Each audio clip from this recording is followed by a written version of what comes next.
السلام عليكم ورحمة الله وبركاته.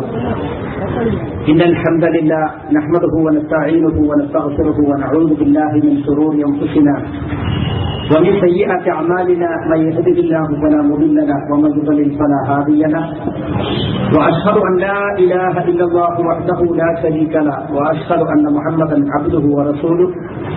يا أيها الذين آمنوا اتقوا الله حق تقاته ولا تموتن إلا وأنتم مسلمون. يا أيها الناس اتقوا ربكم الذي خلقكم من نفس واحدة وخلق منها زوجها وبث منهما رجالا كثيرا ونساء واتقوا الله الذي تساءلون به والأرحام إن الله كان عليكم رقيبا.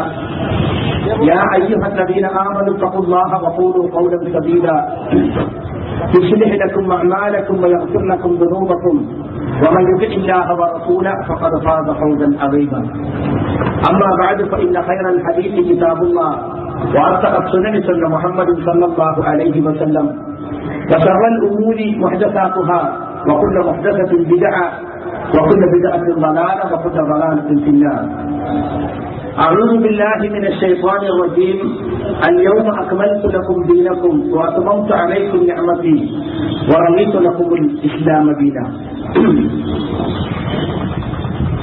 പ്രിയമുള്ള സഹോദരി സഹോദരന്മാരെ, ഈ വാക്കുകൾ ശ്രദ്ധിക്കുന്ന നല്ലവരായ നാട്ടുകാരെ, ശ്രോതാക്കളെ, ഈ ലോകത്തെ ആകമാനം ശ്രദ്ധിച്ച് സംരക്ഷിക്കുന്ന അല്ലാഹു സുബ്ഹാനഹു വ തആലയുടെ എല്ലാ വിധിവിലക്കുകളും മാനിച്ചുകൊണ്ട് അവന്റെ നിയമനിർദ്ദേശങ്ങൾ കഴിവിൽപ്പടി ജീവിതത്തിൽ സൂക്ഷിച്ചുകൊണ്ട് ജീവിതത്തിൽ അങ്ങോളം ഇങ്ങോളം തഖ്വ കൈവിടാതെ പരിശുദ്ധ ഇസ്ലാമിന്റെ നിർദ്ദേശങ്ങൾക്കനുസരിച്ച് ജീവിക്കാൻ ഈ പറയുന്ന ഞാനും കേൾക്കുന്ന നിങ്ങൾ ഓരോരുത്തരും ആത്മാർത്ഥമായി അധ്വാനിക്കണം എന്ന് ഓർമ്മപ്പെടുത്തുകയാണ്. വടക്കഞ്ചേരിയിലെ സലഫി പ്രവർത്തകർ സംഘടിപ്പിച്ചിട്ടുള്ള ഈ പരിപാടിയിൽ ഇസ്ലാമിനെ അറിയുക, ഇസ്ലാമിക പ്രമാണങ്ങളിലൂടെ എന്ന വിഷയമാണ് സംഘാടകർ തെരഞ്ഞെടുത്തിട്ടുള്ളത്. എന്തുകൊണ്ട് ഇങ്ങനെ ഒരു വിഷയം ഒരു പരസ്യമായ ചർച്ചയ്ക്ക് വിധേയമാക്കുന്നു എന്ന് ചിലരെങ്കിലും ചിന്തിച്ചു കാണും. ഇസ്ലാമിനെ അറിയേണ്ട പ്രകാരം അറിയാതെ ഇസ്ലാമിനെ കുറിച്ച് നിരവധി തെറ്റുധാരണകളും അബദ്ധധാരണകളും വെച്ചു പുലർത്തുന്ന നിരവധി ആളുകൾ ജീവിക്കുന്ന ഒരു സമൂഹത്തിലാണ് ഞാനും നിങ്ങളുമുള്ളത്. അങ്ങനെ തെറ്റിദ്ധരിച്ചവരിൽ മുസ്ലിങ്ങളുമുണ്ട്, മുസ്ലിങ്ങളല്ലാത്തവരുമുണ്ട്. അത്തരം ആളുകളുടെ തെറ്റിദ്ധാരണകൾ അല്പമെങ്കിലും തിരുത്തിക്കൊടുക്കാൻ സാധിച്ചാൽ അത്രയും നല്ലത് എന്ന നിലക്കാണ് സംഘാടകർ ഇങ്ങനെ ഒരു വിഷയം തെരഞ്ഞെടുത്തിട്ടുള്ളത്. ഇസ്ലാമിനെ കുറിച്ചോ മുസ്ലിങ്ങളെ കുറിച്ചോ അറിയാത്തവരല്ല ഈ നാട്ടുകാർ. പക്ഷേ പലപ്പോഴും ആളുകൾ ഇസ്ലാമിനെ മനസ്സിലാക്കുന്നത് ചിലപ്പോൾ മുസ്ലിങ്ങളായ ചില ആളുകളുടെ ജീവിത രീതികളും സ്വഭാവങ്ങളും പെരുമാറ്റങ്ങളും ഒക്കെ നോക്കിയാവും. ഇയാളുടെ ജീവിതമാണ് ഇസ്ലാം എന്ന് അവർ വിചാരിക്കുന്നു. ഇന്നത്തെ മുസ്ലിങ്ങൾ എന്തൊക്കെ ചെയ്യുന്നു അതാണ് ഇസ്ലാം എന്നവർ കരുതുന്നു. അങ്ങനെ മുസ്ലിങ്ങളെ നോക്കി ഇസ്ലാമിനെ വിലയിരുത്തിയപ്പോൾ സംഭവിച്ചിട്ടുള്ള കുറെ തെറ്റിദ്ധാരണകളുണ്ട്. അതുമല്ലെങ്കിൽ ഇസ്ലാമിനെ വിമർശിക്കുകയും എതിർക്കുകയും ചെയ്യുന്ന ഇസ്ലാമിന്റെ ശത്രുക്കളിൽ നിന്ന് ഇസ്ലാമിനെ കേട്ടറിഞ്ഞ ആളുകളുണ്ടാകും. അങ്ങനെയും ഒരുപാട് ആളുകൾ തെറ്റിദ്ധാരണയിൽ അകപ്പെടും. അതുകൊണ്ടാണ് യഥാർത്ഥ ഇസ്ലാമിനെ അതിന്റെ പ്രമാണങ്ങളിൽ നിന്ന് പരിചയപ്പെടുത്തി കൊടുക്കണം എന്ന് ഞങ്ങൾക്ക് തോന്നിയത്. ഇസ്ലാം എന്ന വാക്കിന് സമർപ്പണം എന്നാണ് അർത്ഥം. കീഴ്പ്പെടൽ, വഴങ്ങൽ എന്നൊക്കെ അർത്ഥമുണ്ട്. സമർപ്പണം എന്ന് പറഞ്ഞാൽ സൃഷ്ടിയായ മനുഷ്യൻ തനിക്ക് ലഭിച്ചിട്ടുള്ള എല്ലാ അനുഗ്രഹങ്ങളും സൃഷ്ടാവായ അള്ളാഹുവിന്റെ മുമ്പിൽ സമർപ്പിക്കുക. അതാണ് ഇസ്ലാം എന്നതുകൊണ്ട് ഉദ്ദേശിക്കുന്നത്. ഈ ലോകത്തും പരലോകത്തും സ്വസ്ഥതയും സമാധാനവും ലഭിക്കുവാനാണ് ഇസ്ലാം ലക്ഷ്യമാക്കുന്നത്. ഇസ്ലാം ഏതെങ്കിലും ഒരു രാഷ്ട്രത്തിന്റെ പ്രത്യേക മതമല്ല. ഏതെങ്കിലും ഒരു പ്രത്യേക ജനവിഭാഗത്തെ മാത്രം ഉദ്ധരിക്കാൻ വേണ്ടി വന്നിട്ടുള്ള മതമല്ല, മാനവരാശിയുടെ മതമാണത്. അഥവാ ലോകത്തിന്റെ മുഴുവൻ ആളുകളുടെയും മതമാണത്. ആദിമ മനുഷ്യനോളം പഴക്കമുള്ള മതമാണത്.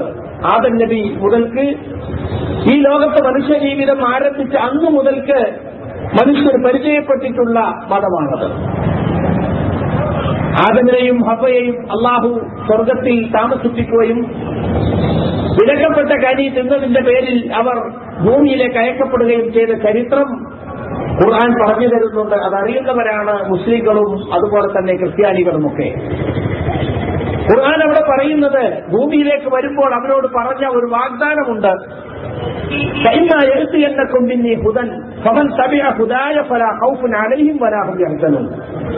നിങ്ങൾക്ക് എന്റെ അടുക്കൽ നിന്നും സന്മാർഗം വന്നു കിട്ടുമ്പോൾ ആ സന്മാർഗത്തെ ആരെങ്കിലും പിൻപറ്റിയാൽ അവർക്ക് ഭയപ്പെടാനില്ല, അവർക്ക് ദുഃഖിക്കേണ്ടി വരില്ല. എന്നാൽ കളവാക്കുകയും നമ്മുടെ ദൃഷ്ടാന്തങ്ങളെ തള്ളിക്കളയുകയും ചെയ്തവർ അവർക്ക് നരകമായിരിക്കും എന്നും അള്ളാഹു പറഞ്ഞിട്ടുണ്ട്. ഇത് യഥാർത്ഥത്തിൽ മാനവരാശിയോടുള്ള ഒരു വാഗ്ദാനമായിരുന്നു. നിങ്ങൾക്ക് ഏത് കാലത്തും സന്മാർഗമേത് ദുർമാർഗമേത് എന്ന് വ്യക്തമാക്കി തരും എന്ന് അള്ളാഹു വാഗ്ദാനം ചെയ്യുകയാണ്. ആ വാഗ്ദാനത്തിന്റെ പുലർച്ചെ എന്നോണം ലോകത്തിന്റെ നാനാഭാഗത്തും അള്ളാഹു നബിമാരെ അയക്കുകയുണ്ടായി. വിശുദ്ധ ഖുർആനിൽ 25ഓളം നബിമാരുടെ ചരിത്രം പരാമർശിച്ചിട്ടുണ്ട്. എന്നാൽ പേര് പറയാത്ത ഒട്ടനേകം നബിമാർ ഈ ലോകത്ത് വന്നു പോയിട്ടുണ്ട് എന്നാണ് ഇസ്ലാം പഠിപ്പിക്കുന്നത്. മനുഷ്യ ചരിത്രത്തിന്റെ വ്യത്യസ്ത ദശാസന്ധികളിൽ ലോകത്തിന്റെ വിവിധ ഭാഗങ്ങളിലാണ് ആ നബിമാർ വന്നുപോയത്. അവരൊക്കെയും പഠിപ്പിച്ച മതം ഇസ്ലാമായിരുന്നു എന്ന് പറഞ്ഞാൽ പലരും വിശ്വസിക്കുന്നത് പോലെ 1400 കൊല്ലം മുമ്പ് മക്കായിൽ മുഹമ്മദ് നബി സല്ലല്ലാഹു അലൈഹി വസല്ലം കൊണ്ടുവന്ന ഒരു മതമാണ് ഇസ്ലാം. അതിനു മുമ്പില്ല മുഹമ്മദീയ മതം എന്നൊക്കെ ചില ആളുകൾ പറയാറുണ്ട്. യഥാർത്ഥത്തിൽ മുഹമ്മദ് നബി നബിമാരുടെ ശൃംഖലയിലെ അവസാനത്തെ വ്യക്തിത്വമാണ്. ഖാത്തമുൻ നബിയീൻ, നബിമാരിൽ അന്തിമൻ, ലാ നബിയ ബഅദി, എനിക്ക് ശേഷം ഒരു നബിയുമില്ല എന്ന് പ്രഖ്യാപിച്ച അന്തിമ പ്രവാചകനാണ് മുഹമ്മദ് മുസ്തഫ സല്ലല്ലാഹു അലൈഹി വസല്ലം. അദ്ദേഹം ലോകത്തിന് മുഴുവനും വെളിച്ചം കാണിക്കാൻ വേണ്ടി അള്ളാഹു നിയോഗിച്ച നബിയാണ്. വമാ അർസൽനാക ഇല്ലാ കാഫത്തൻ ലിന്നാസി ബശീറൻ വനദീറ വലാകിന്ന അക്സറന്നാസി ലാ യഅലമൂൻ. മനുഷ്യർക്കാകമാനം സന്തോഷവാർത്ത അറിയിക്കുന്നവരും മുന്നറിയിപ്പ് നൽകുന്നവരുമായിക്കൊണ്ടല്ലാതെ താങ്കളെ നാം റസൂലാക്കി അയച്ചിട്ടില്ല. പക്ഷെ ആ ജനങ്ങളിൽ അധികം ആളുകളും അതറിയുന്നില്ല എന്ന് ഖുർആൻ സൂറത്ത് സബഇൽ എടുത്തു പറഞ്ഞിട്ടുണ്ട്. അപ്പൊ ഏതെങ്കിലും ഒരു പ്രത്യേക ജനവിഭാഗത്തെ ഉദ്ധരിക്കാൻ വേണ്ടി വന്നിട്ടുള്ള ഒരു ഗുരുനാഥനല്ല അദ്ദേഹം. മറിച്ച് ലോകർക്ക് മുഴുവനും അള്ളാഹുവിന്റെ സന്ദേശം എത്തിക്കുന്ന നബിയായിരുന്നു, റസൂലായിരുന്നു അദ്ദേഹം. അദ്ദേഹം കൊണ്ടുവന്നിട്ടുള്ള ഖുർആൻ, അദ്ദേഹത്തിനോട് അവതരിപ്പിക്കപ്പെട്ട വിശുദ്ധ ഖുർആൻ, അത് ലോകർക്ക് മുഴുവനും ഇരുട്ടിൽ നിന്ന് വെളിച്ചത്തിലേക്ക് വെളിച്ചം കാണിക്കുന്ന ഗ്രന്ഥമാണ്. കിതാബൻ അൻസൽനാഹു ഇലൈക ലിതുഖ്രിജൻ നാസ മിനൽ ളുലുമാതി ഇലന്നൂർ. ഈ ഗ്രന്ഥത്തെ നിനക്ക് നാം ഇറക്കി തന്നത്, ഈ ഗ്രന്ഥം മുഖേന നീ ജനങ്ങളെ, മനുഷ്യരെ ഇരുട്ടുകളിൽ നിന്നും വെളിച്ചത്തിലേക്ക് നയിക്കാൻ വേണ്ടിയാണ്. അതായത് സ്തുത്യർഹനും പ്രതാപശാലിയുമായ അള്ളാഹുവിന്റെ മാർഗത്തിലേക്ക് ജനങ്ങളെ നയിക്കാൻ. അവ ഏതെങ്കിലും ഒരു പ്രത്യേക ജനവിഭാഗത്തിന് മാത്രമുള്ള ഗ്രന്ഥമല്ല. ക്രിസ്ത്യാനികൾക്ക് ഇഞ്ചീൽ അഥവാ ബൈബിൾ ഉള്ളതുപോലെ മുസ്ലിങ്ങൾക്കൊരു ഖുർആൻ എന്നാണ് പലരും വിചാരിച്ചിട്ടുള്ളത്. അങ്ങനെയല്ല. ഖുർആൻ ലോകർക്ക് മുഴുവനുമുള്ള ഗ്രന്ഥമാണ്. ലോകത്ത് മുഴുവൻ മനുഷ്യന്മാർക്കും വേണ്ടിയുള്ള ഗ്രന്ഥമാണ്. ഇതെല്ലാം ഇസ്ലാമിനെ കുറിച്ച് പൊതുവായി എല്ലാവരും അറിഞ്ഞിരിക്കേണ്ട ഒരു കാര്യമാണ്. ഇസ്ലാമിനെ സംബന്ധിച്ചിടത്തോളം മറ്റ് പുരോഹിത മതങ്ങളെ പോലെ ചില ആരാധനാ മുറകളും ചില ചടങ്ങുകളും മാത്രം പഠിപ്പിച്ച് ബാക്കി വ്യക്തി ജീവിതത്തിന്റെ വിശാല മേഖലകൾ ആളുകളെ ഹിതത്തിന് വിട്ടുകൊടുത്തിട്ടുള്ള ഒരു മതമല്ല. മറിച്ച് ജീവിതത്തിന്റെ എല്ലാ രംഗങ്ങളിലും വ്യക്തമായ നിർദ്ദേശങ്ങൾ നൽകിയിട്ടുണ്ട്. സാമ്പത്തിക രംഗമാകട്ടെ, കുടുംബജീവിത രംഗമാകട്ടെ, മറ്റൊന്ന് സാമൂഹ്യ ജീവിതത്തിന്റെ വിവിധങ്ങളായ വശങ്ങൾ എല്ലാം നബി സല്ലല്ലാഹു അലൈഹി വസല്ലം മാതൃക കാണിക്കുകയും ഇസ്ലാമിന്റെ പ്രവാചകൻ അതിന് വ്യക്തമായ നിർദ്ദേശങ്ങൾ നൽകുകയും ചെയ്തിട്ടുണ്ട്. ഇസ്ലാമിന്റെ പ്രമാണങ്ങൾ എന്ന് പറയുന്നത് നബി സല്ലല്ലാഹു അലൈഹി വസല്ലം അവതരിപ്പിക്കപ്പെട്ട വിശുദ്ധ ഖുർആനും അതിന്റെ വ്യാഖ്യാനവും വിശദീകരണവുമായ പ്രവാചക ചര്യയുമാണ്, അഥവാ സുന്നത്തുർ റസൂലുമാണ്. തറക്തു ഫീകും ശൈഅൈനി ലൻ തളില്ലു മാ തമസ്സക്തും ബിഹിമാ കിതാബുല്ലാഹി വസുന്നതി. ഞാൻ നിങ്ങളിൽ രണ്ടു കാര്യം വിട്ടേച്ചു പോകുന്നു, അത് രണ്ടും നിങ്ങൾ മുറുകെ പിടിക്കുന്ന പക്ഷം നിങ്ങൾ വഴി പിഴക്കുകയേയില്ല. റസൂലുള്ളാഹി സ്വല്ലല്ലാഹു അലൈഹി വസല്ലം പറയുകയാണ്. അതേതാണ്? ഒന്ന് അല്ലാഹുവിന്റെ കിതാബും മറ്റൊന്ന് എന്റെ ചര്യയുമാകുന്നു.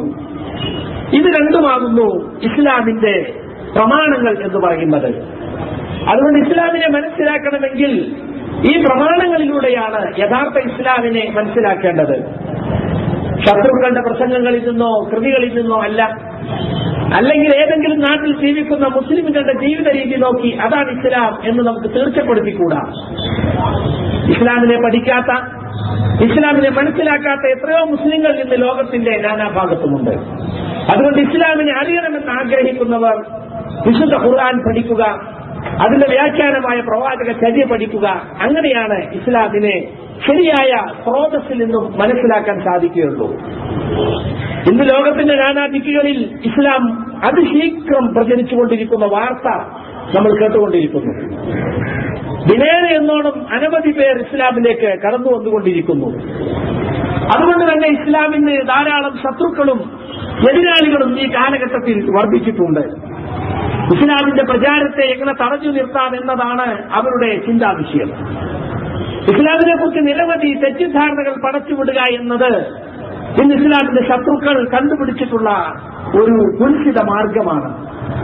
ഇസ്ലാമിക പ്രചാരണത്തെ തടഞ്ഞു നിർത്താൻ ഇസ്ലാമിനെ കുറിച്ച് തെറ്റായ ധാരണകൾ പ്രചരിപ്പിക്കുക, വിവിധങ്ങളായ മാധ്യമങ്ങൾ ഉപയോഗിച്ച് വൻതോതിൽ ആളുകളെ തെറ്റിദ്ധരിപ്പിക്കുക എന്ന തന്ത്രമാണ് സമകാലിക ലോകത്ത് ശത്രുക്കൾ സ്വീകരിച്ചിട്ടുള്ളത്. ഇന്ന് ഏറ്റവും അധികം ഇസ്ലാമിന്റെ എതിരാളികൾ പ്രചരിപ്പിച്ചുകൊണ്ടിരിക്കുന്ന വലിയൊരു തെറ്റിദ്ധാരണയാണ് ഇസ്ലാം തീവ്രവാദത്തെയും ഭീകരവാദത്തെയും പ്രോത്സാഹിപ്പിക്കുന്ന മതമാണ്. വാസ്തവത്തിൽ ഇസ്ലാമിനെ കുറിച്ച് പഠിച്ചിട്ടുള്ള ഇസ്ലാമിക സമൂഹത്തിന് പുറത്തുള്ള ആളുകൾ പോലും ആ തെറ്റിദ്ധാരണയ്ക്ക് മറുപടി പറഞ്ഞിട്ടുണ്ട്. യാതൊരു ഭീകരവാദത്തെയോ അല്ലെങ്കിൽ തീവ്രവാദത്തെയോ ഇസ്ലാമിന്റെ പ്രമാണങ്ങളൊന്നും തന്നെ അനുകൂലിക്കുന്നില്ല. ഒരു മതവും അനുകൂലിക്കുന്നില്ല തീവ്രവാദത്തെ. ആളുകളെ, നിരപരാധികളെ കൊല്ലണമെന്നോ അന്യായമായി ആക്രമിക്കണമെന്നോ ഒരു മതവും പഠിപ്പിക്കുന്നില്ല. ഇസ്ലാമിനെ സംബന്ധിച്ചിടത്തോളം വൻ പാപമായ ശിർക്കിനോട്, ബഹുദൈവത്വത്തോട് ചേർത്തുകൊണ്ടാണ് കൊലപാതകത്തെ അള്ളാഹു പരാമർശിച്ചിട്ടുള്ളത്. സൂറത്ത് അൽ ഫുർഖാനിൽ ഇബാദുർ റഹ്മാൻ, അള്ളാഹുവിന്റെ റഹ്മാനായ റബ്ബിന്റെ യഥാർത്ഥ അടിമകളുടെ സ്വഭാവം വിവരിക്കുന്നിടത്ത് വല്ലദീന ലാ യദഉന മഅല്ലാഹി ഇലാഹൻ ആഖർ വലാ യഖ്തുലൂന നഫ്സ അല്ലത്തി ഹറമല്ലാഹു ഇല്ലാ ബിൽ ഹഖ്. അവർ അള്ളാഹുവിന്റെ യഥാർത്ഥ അടിമകൾ, അവർ അള്ളാഹുവിനോടൊപ്പം മറ്റാരെയും പ്രാർത്ഥിക്കാത്തവരാണ്, മറ്റൊരു ഇലാഹിനോടും മറ്റൊരു ദൈവത്തോടും പ്രാർത്ഥിക്കാത്തവരാണ്.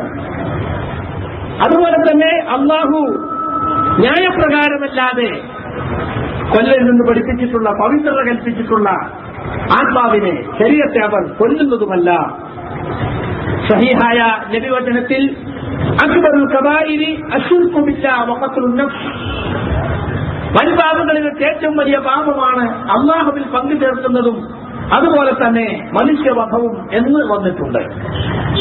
അപ്പൊ മനുഷ്യവധത്തെ വൻപാപമായ ശിർക്കിനോട്, ബഹുദൈവത്വത്തോട് ചേർത്തിക്കൊണ്ട് പറഞ്ഞതിൽ തന്നെ എന്തുമാത്രം വലിയ കുറ്റമായിട്ടാണ് ഇസ്ലാം മനുഷ്യവധത്തെ കാണുന്നത് എന്ന് നമുക്ക് കാണാൻ സാധിക്കും.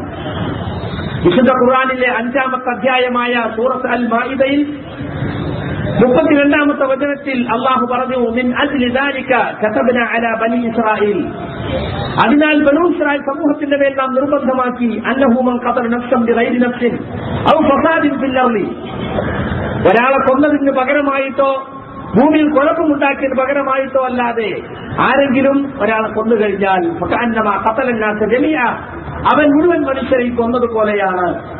വമൻ അഹ്യാഹാ ഫകഅന്നമാ അഹ്യ നാസ ജമീഅ, ആരെങ്കിലും ഒരാളെ കൊല്ലാതെ വിട്ടാൽ അവൻ എല്ലാ മനുഷ്യരെയും കൊല്ലാതെ വിട്ടതുപോലെയാണ്.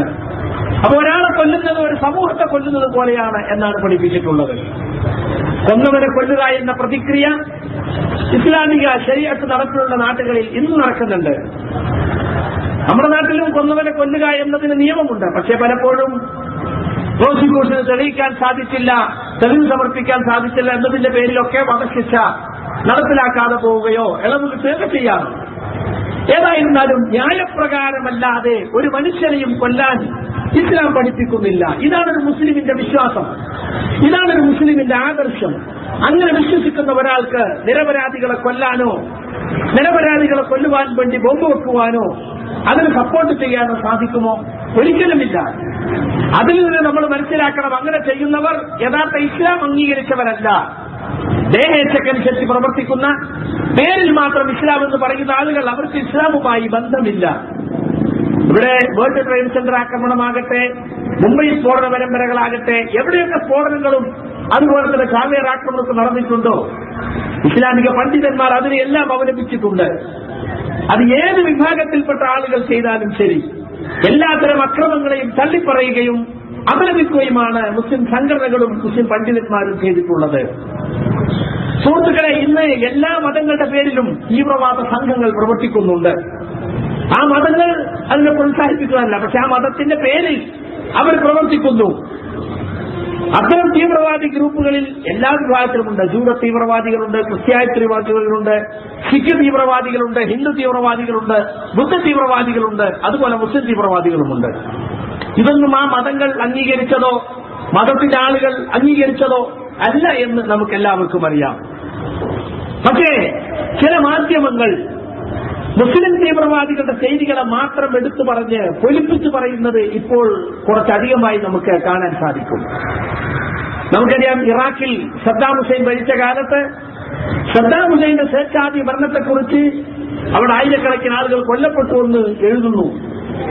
പക്ഷേ സദ്ദാമിനെതിരെ ഐക്യരാഷ്ട്രസഭയും ജോർജ് ബുഷും നടത്തിയ സൈനിക നടപടിയിൽ 10,000 കൊല്ലപ്പെട്ടത്. 1/2 മില്യൺ കുഞ്ഞുങ്ങൾക്ക് ജീവൻ നഷ്ടപ്പെട്ടുവെന്നാണ് ഔദ്യോഗിക കണക്ക്.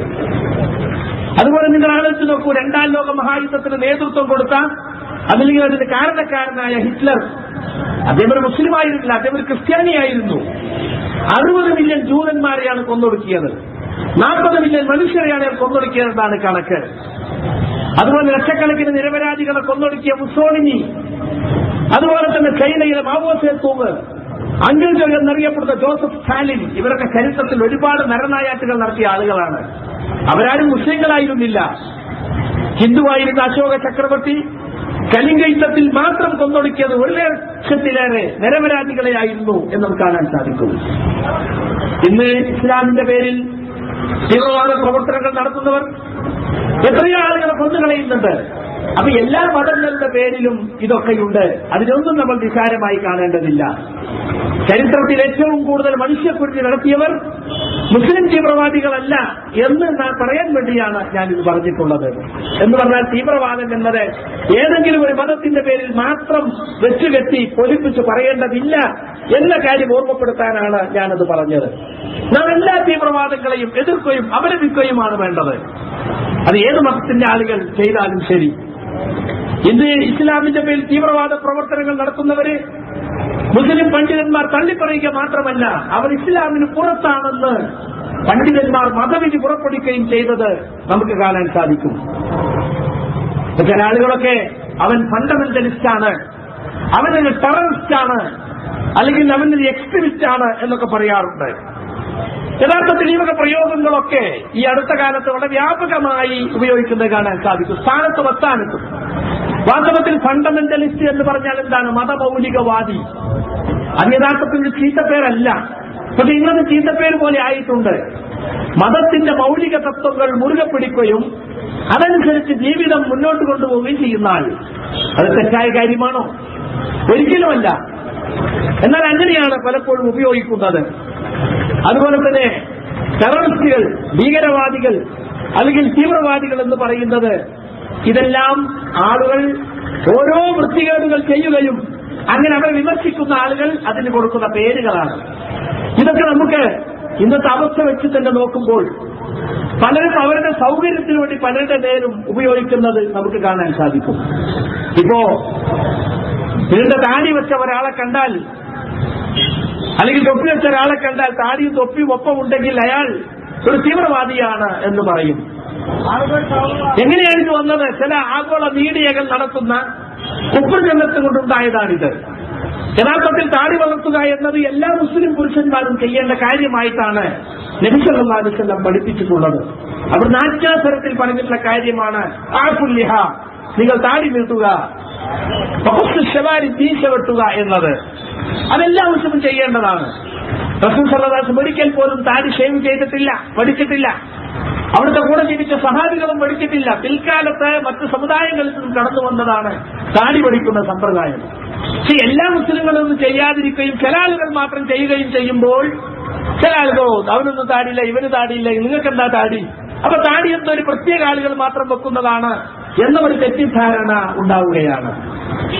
താടി വളർത്തുന്നത് വാജിബാണ്, നിർബന്ധമാണെന്നും താടി പഠിക്കുന്നത് ഹറാമാണെന്നുമാണ് മുസ്ലിം പണ്ഡിതന്മാർ പറഞ്ഞിട്ടുള്ളത്.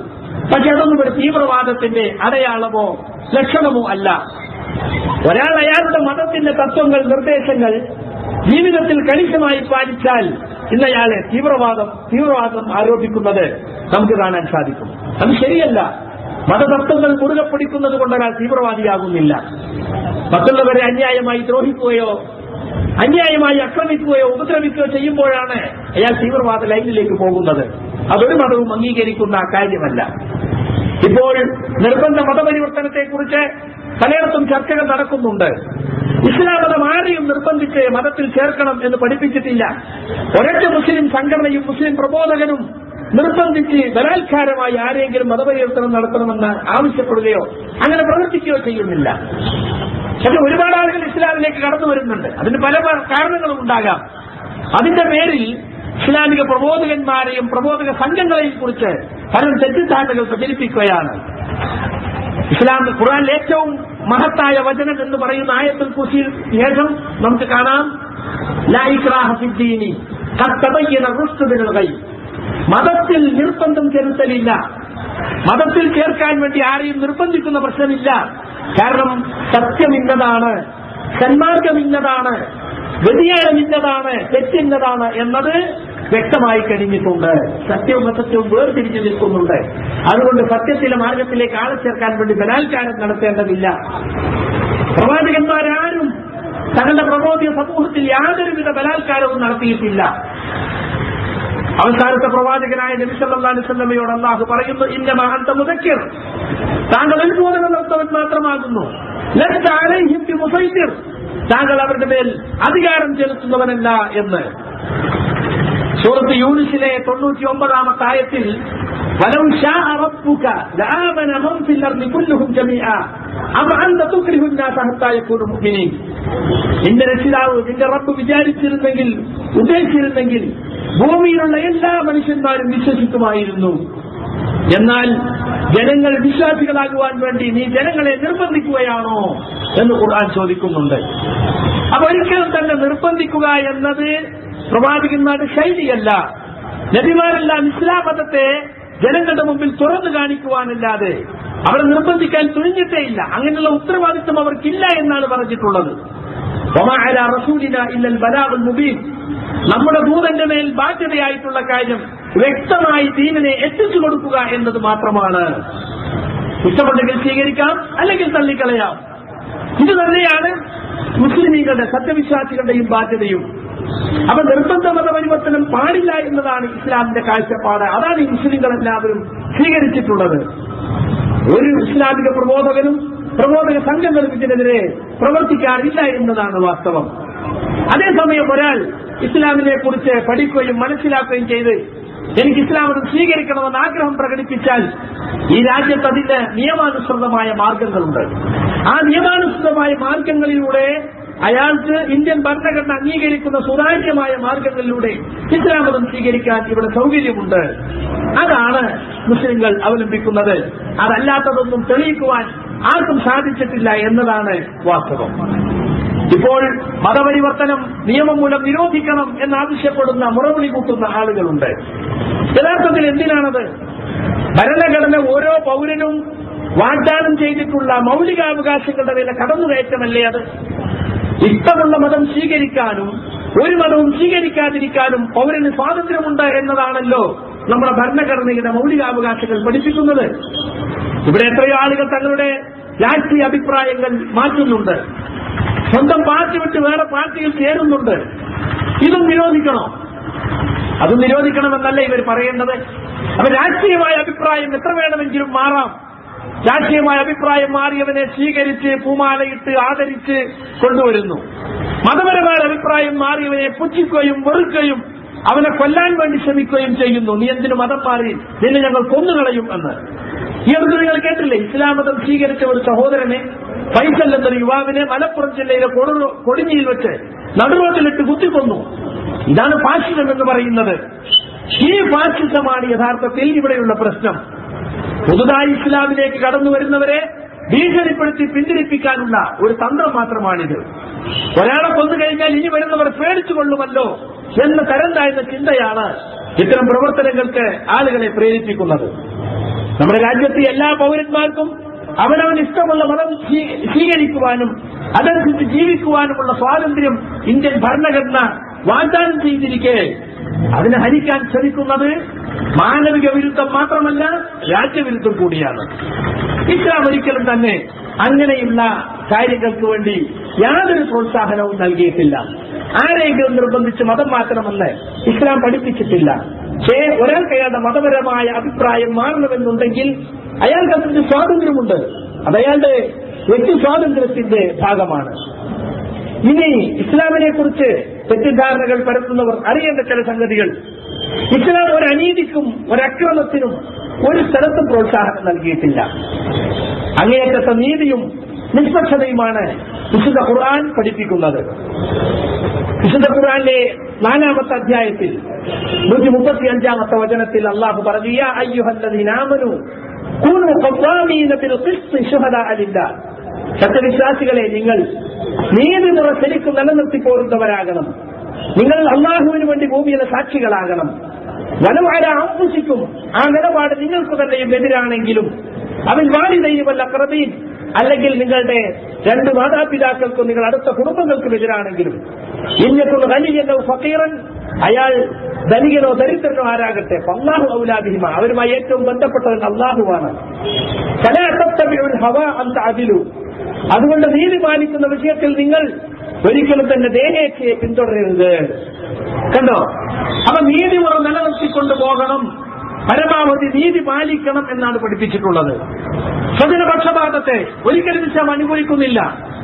എന്ന് പറഞ്ഞാൽ സ്വന്തം ആളുകളോട് നീതിയും നിഷ്പക്ഷതയും, സ്വന്തം ആളല്ലെങ്കിൽ അവരോട് അനീതി കാണിക്കാം, അക്രമം കാണിക്കാം, വിശ്വസ്തത പുലർത്തണമെന്നില്ല, കളവ് പറയാം, അവരെ ചതിക്കാം, വഞ്ചിക്കാം. ഇങ്ങനെ ഒരു സ്വജനപക്ഷപാതത്തിന്റെ ഒരു സംസാരം ഖുർആൻ അംഗീകരിക്കുന്നില്ല. വലാ യജ്രിമന്നകും ശനആനു ഖൗമിൻ അലാ അല്ലാ തഅദിലു, ഒരു ജനതയോടുള്ള വെറുപ്പ്, വിദ്വേഷം, അത് നീതി പാലിക്കാതിരിക്കാൻ നിങ്ങളെ പ്രേരിപ്പിക്കരുത്. ഏതിനോ നിങ്ങൾ നീതി പാലിക്കണം. അഖ്റബുൽ തഖ്വ, അതാണ് തഖ്വയോട്, ഭക്തിയോട് ഏറ്റവും, അല്ലാഹുവിനുള്ള സൂക്ഷ്മതയോട് ഏറ്റവും യോജിച്ചത്. വത്തഖുല്ലാഹ്, നിങ്ങൾ അല്ലാഹുവിനെ സൂക്ഷിക്കണം. ഇന്നല്ലാഹ ഖബീറുൻ ബിമാ തഅമലൂൻ, നിങ്ങൾ പ്രവർത്തിക്കുന്നതിനെ കുറിച്ച് അല്ലാഹു സൂക്ഷ്മമായി അറിയുന്നവരാകുന്നു. അപ്പൊ നീതിയാണ് ഇസ്ലാം പഠിപ്പിക്കുന്നത്. അനീതി ഒരിക്കലും തന്നെ ഇസ്ലാം അംഗീകരിക്കുന്നില്ല. അക്രമത്തെ സഹായിക്കുവാൻ, അക്രമിയെ സഹായിക്കുവാൻ ഇസ്ലാം ഒരു സ്ഥലത്തും പറയുന്നില്ല. മാത്രമല്ല, പരസ്പരം രമ്യതയിൽ കഴിയണമെന്ന് ആഗ്രഹിക്കുന്ന അമുസ്ലിങ്ങളോട് നീതിപൂർവ്വം വർത്തിക്കണമെന്നും അവർക്ക് നന്മ ചെയ്തു കൊടുക്കണമെന്നുമാണ് ഖുർആൻ പഠിപ്പിക്കുന്നത്. ലാ യൻഹാകുമുല്ലാഹു അനില്ലദീന ലം യുഖാതിലൂകും ഫിദ്ദീനി വലം യുഖ്രിജൂകും മിൻ ദിയാരികും അൻ തബറൂഹും വതുഖ്സിതു ഇലൈഹിം ഇന്നല്ലാഹ യുഹിബ്ബുൽ മുഖ്സിതീൻ. മതത്തിന്റെ കാര്യത്തിൽ നിങ്ങളോട് കലഹിക്കാൻ വരാത്ത, നിങ്ങളെ വീടുകളിൽ നിന്ന് പുറത്താക്കാത്തവരോട്, അവരോട് നന്മ കാണിക്കുന്ന, നീതിയിൽ വർത്തിക്കുന്നതിനെയോ അല്ലെങ്കിൽ അവർക്ക് നന്മ ചെയ്തു കൊടുക്കുന്നതിനെയോ അള്ളാഹു നിങ്ങളോട് വിരോധിക്കുന്നില്ല. കണ്ടോ? അങ്ങനെ നീതി പാലിക്കുന്നവരെ അള്ളാഹു ഇഷ്ടപ്പെടുകയാണ് ചെയ്യുന്നത് എന്ന് ഖുർആൻ പറഞ്ഞിട്ടുണ്ട്. അപ്പോ ജാതിയും മതവും നോക്കി സ്വന്തം ജാതിക്കാരോട് മാത്രം നീതി കാണിക്കുക, അവരോട് മാത്രം നിഷ്പക്ഷത കാണിക്കുക, മറ്റുള്ളവരെ ആക്രമിക്കാം, മറ്റുള്ളവരെ വഞ്ചിക്കാം എന്ന ഒരു നയം ഇസ്ലാം ഇവിടെ പഠിപ്പിച്ചിട്ടില്ല. ഇടപാടുകളിൽ, സാമ്പത്തികമായ ക്രയവിക്രയങ്ങളിൽ ഒക്കെ എല്ലാവരോടും നീതിയും നിഷ്പക്ഷതയും പാലിക്കുക, ആരെയും വഞ്ചിക്കാതിരിക്കുക, ചതിക്കാതിരിക്കുക എന്നതാണ്. അതുപോലെ കാരുണ്യം കാണിക്കുന്ന വിഷയത്തിൽ റസൂലിനെ കുറിച്ച് അള്ളാഹു പറഞ്ഞത് വമാ അർസൽനാക ഇല്ലാ റഹ്മത്തൻ ലിൽ ആലമീൻ, ലോകർക്ക് മുഴുവനും കാരുണ്യമായി കൊണ്ടല്ലാതെ താങ്കളെ നാം റസൂലാക്കിയിട്ടില്ല എന്നാണ്. എല്ലാവരോടുമുള്ള റഹ്മത്താണ് റസൂൽ സല്ലല്ലാഹു അലൈഹി വസല്ലം നിയോഗമനത്തിന്റെ മുഖ്യ ഉദ്ദേശമെന്ന് ഖുർആൻ പഠിപ്പിക്കുകയാണ്. വഴിയറിയാതെ വെളിച്ചമെന്തെന്നറിയാതെ ജീവിക്കുന്ന ആളുകൾക്ക് യഥാർത്ഥ വെളിച്ചവും വഴിയും കാണിച്ചു കൊടുത്തു എന്നത് അള്ളാഹു ചെയ്തിട്ടുള്ള വലിയ അനുഗ്രഹമാണ്. യർഹമു മൻ ഫിൽ അർളി യർഹമുക്കും മൻ ഫിസ് സമാ, ഭൂമിയിലുള്ളവരോട് നിങ്ങൾ കരുണ കാണിക്കുക, എന്നാൽ ഉപരിലോകത്തുള്ളവൻ നിങ്ങളോട് കരുണ കാണിക്കും എന്നാണ് നബി സല്ലല്ലാഹു അലൈഹി വസല്ലമ പഠിപ്പിച്ചിട്ടുള്ളത്. മാത്രമല്ല അവിടുന്ന് ഒരിക്കൽ പറയുകയുണ്ടായി, ലാ യർഹമുല്ലാഹു മൻ ലാ യർഹമുന്നാസ്, ജനങ്ങളോട് കരുണ കാണിക്കാത്തവനോട് അള്ളാഹു കരുണ കാണിക്കുകയില്ല. ഇതൊക്കെ പഠിപ്പിച്ചു തരുന്നത് ഒരു തരം ഭീകരതയെയും അക്രമത്തെയും അനീതിയെയും ഇസ്ലാം പ്രോത്സാഹിപ്പിക്കുന്നില്ല എന്നതാണ്. ഇതെല്ലാം അറിയുന്ന ആളുകളാണ് ഇസ്ലാമിനെ ഭീകരമതമായും അല്ലെങ്കിൽ അക്രമത്തിന് പ്രോത്സാഹിപ്പിക്കുന്ന മതമായും തെറ്റിദ്ധരിപ്പിച്ചുകൊണ്ടിരിക്കുന്നത്. ഇവിടെയും എത്രയോ മുസ്ലിങ്ങൾ ജീവിക്കുന്നുണ്ട്. അവരുമായി ഇടപഴകി ജീവിക്കുന്ന മുസ്ലിം സഹോദരങ്ങൾക്ക് അറിയാം എന്ത് അങ്ങനെയുള്ള അക്രമ പ്രവർത്തനങ്ങൾ ആളുകളിൽ നിന്നുണ്ടാവാറില്ല എന്നത്. പരസ്പരം കൂടി ജീവിക്കുമ്പോൾ സ്വാഭാവികമായും ഉണ്ടാകുന്ന പ്രവർത്തനങ്ങളുടെ ഫലമായിട്ട് പല പ്രദേശങ്ങളിലും വിവേകമില്ലാത്ത ആളുകൾ, വിവരമില്ലാത്ത ആളുകൾ കാണിക്കുന്ന അക്രമപരമായ പ്രവർത്തനങ്ങളാണ് മതവിദ്വേഷം വളർത്തുന്നതിനും ആളുകൾക്കിടയിൽ ചേരിപ്പോരുണ്ടാക്കുന്നതിനും കാരണമായി തീരാറുള്ളത്. നിയമപാലകന്മാർ ഇടപെടുകയും നിഷ്പക്ഷമായി കാര്യങ്ങൾ കൈകാര്യം ചെയ്യുന്നത് അമർച്ച ചെയ്യാൻ ഇവിടെ യാതൊരു പ്രയാസവുമില്ല എന്നത് നമുക്ക് എല്ലാവർക്കും അറിയുന്ന കാര്യമാണ്. ഞാനിവിടെ ഇസ്ലാമിനെ പൊതുവായി പരിചയപ്പെടുത്തുമ്പോൾ പറയേണ്ട വേറെ ചില കാര്യങ്ങളിലേക്ക് കൂടി നിങ്ങളുടെ ശ്രദ്ധ ക്ഷണിക്കുകയാണ്. ഇസ്ലാം എന്ന് പറയുന്നത് പ്രമാണങ്ങളിൽ ഊങ്ങി നിൽക്കുന്ന മതമാണ്. എന്ന് പറഞ്ഞാൽ പുരാണങ്ങൾക്കോ ഇതിഹാസങ്ങൾക്കോ മുൻ തലമുറയിൽ നിന്ന് കേട്ടുകേൾവികൾക്കോ ഒന്നും ഇസ്ലാമിൽ ഒരു സ്ഥാനവുമില്ല.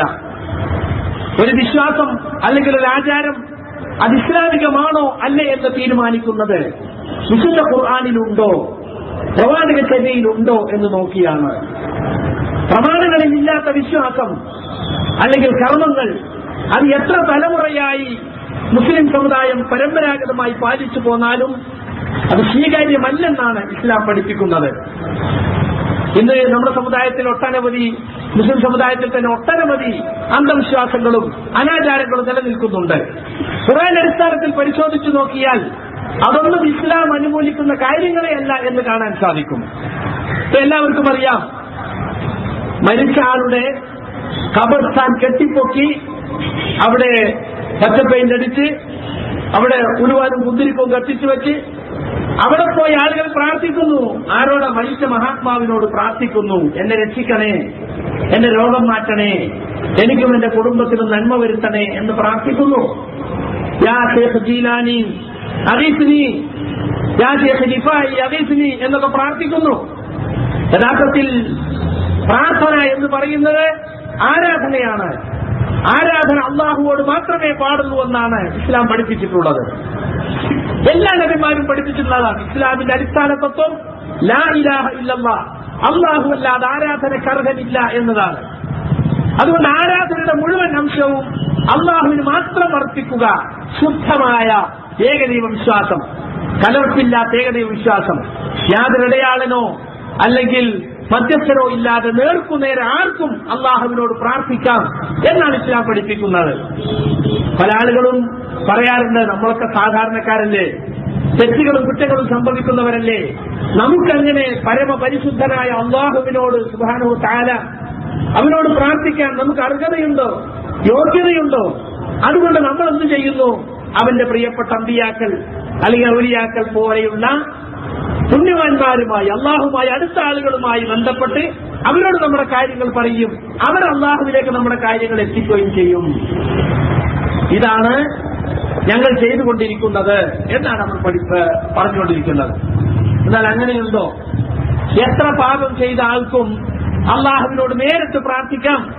ഖുൽ യാ ഇബാദിയല്ലദീന അസ്റഫു അലാ അൻഫുസിഹിം ലാ തഖ്നതു മിർ റഹ്മത്തില്ലാഹ് ഇന്നല്ലാഹ യഗ്ഫിറു ദുനൂബ ജമീഅ ഇന്നഹു ഹുവൽ ഗഫൂറുർ റഹീം. പറയുക നബിയെ, സ്വന്തം ശരീരങ്ങളോട് അതിരുവിട്ട് പ്രവർത്തിച്ച് എന്റെ അടിമകളോട് പറയൂ, അള്ളാഹുവിന്റെ കാരുണ്യത്തെക്കുറിച്ച് നിങ്ങൾ നിരാശപ്പെടരുത്. ഒരുപാട് തെറ്റുകളും കുറ്റങ്ങളും ചെയ്ത് ദീർഘകാലം ജീവിച്ചൊരു മനുഷ്യൻ ഇനി എനിക്കൊന്നും പാപമോചനമില്ല, ഞാനൊക്കെ ഇനി അങ്ങനത്തെ അങ്ങ് മരിച്ചുകൊള്ളട്ടെ എന്ന രീതിയിൽ ആ തമ്മാടിത്തങ്ങളിലൂടെ തന്നെ അവസാനം വരെ ജീവിക്കാൻ തീരുമാനമെടുക്കാറുണ്ട്. പാടില്ല. അള്ളാഹു പുറത്തു വരികയില്ല എന്ന് അള്ളാഹുവിനെ കുറിച്ച് നിങ്ങൾക്ക് ഇച്ഛാതൊന്നും ഉണ്ടാകരുത്. അനീമൂല റബ്ബിക്കും വഅസ്ലിമൂലഹു, നിങ്ങൾ നിങ്ങളുടെ രക്ഷിതാവിലേക്ക് ഖേദിച്ചു മടങ്ങുകയും നിങ്ങളെല്ലാം അവന് സമർപ്പിക്കുകയും നിങ്ങൾക്ക് ആരും സഹായിക്കാനില്ലാത്ത ശിക്ഷ വരുന്നതിന് മുമ്പ് നിങ്ങൾ അതാണ് വേണ്ടത്. കണ്ടോ?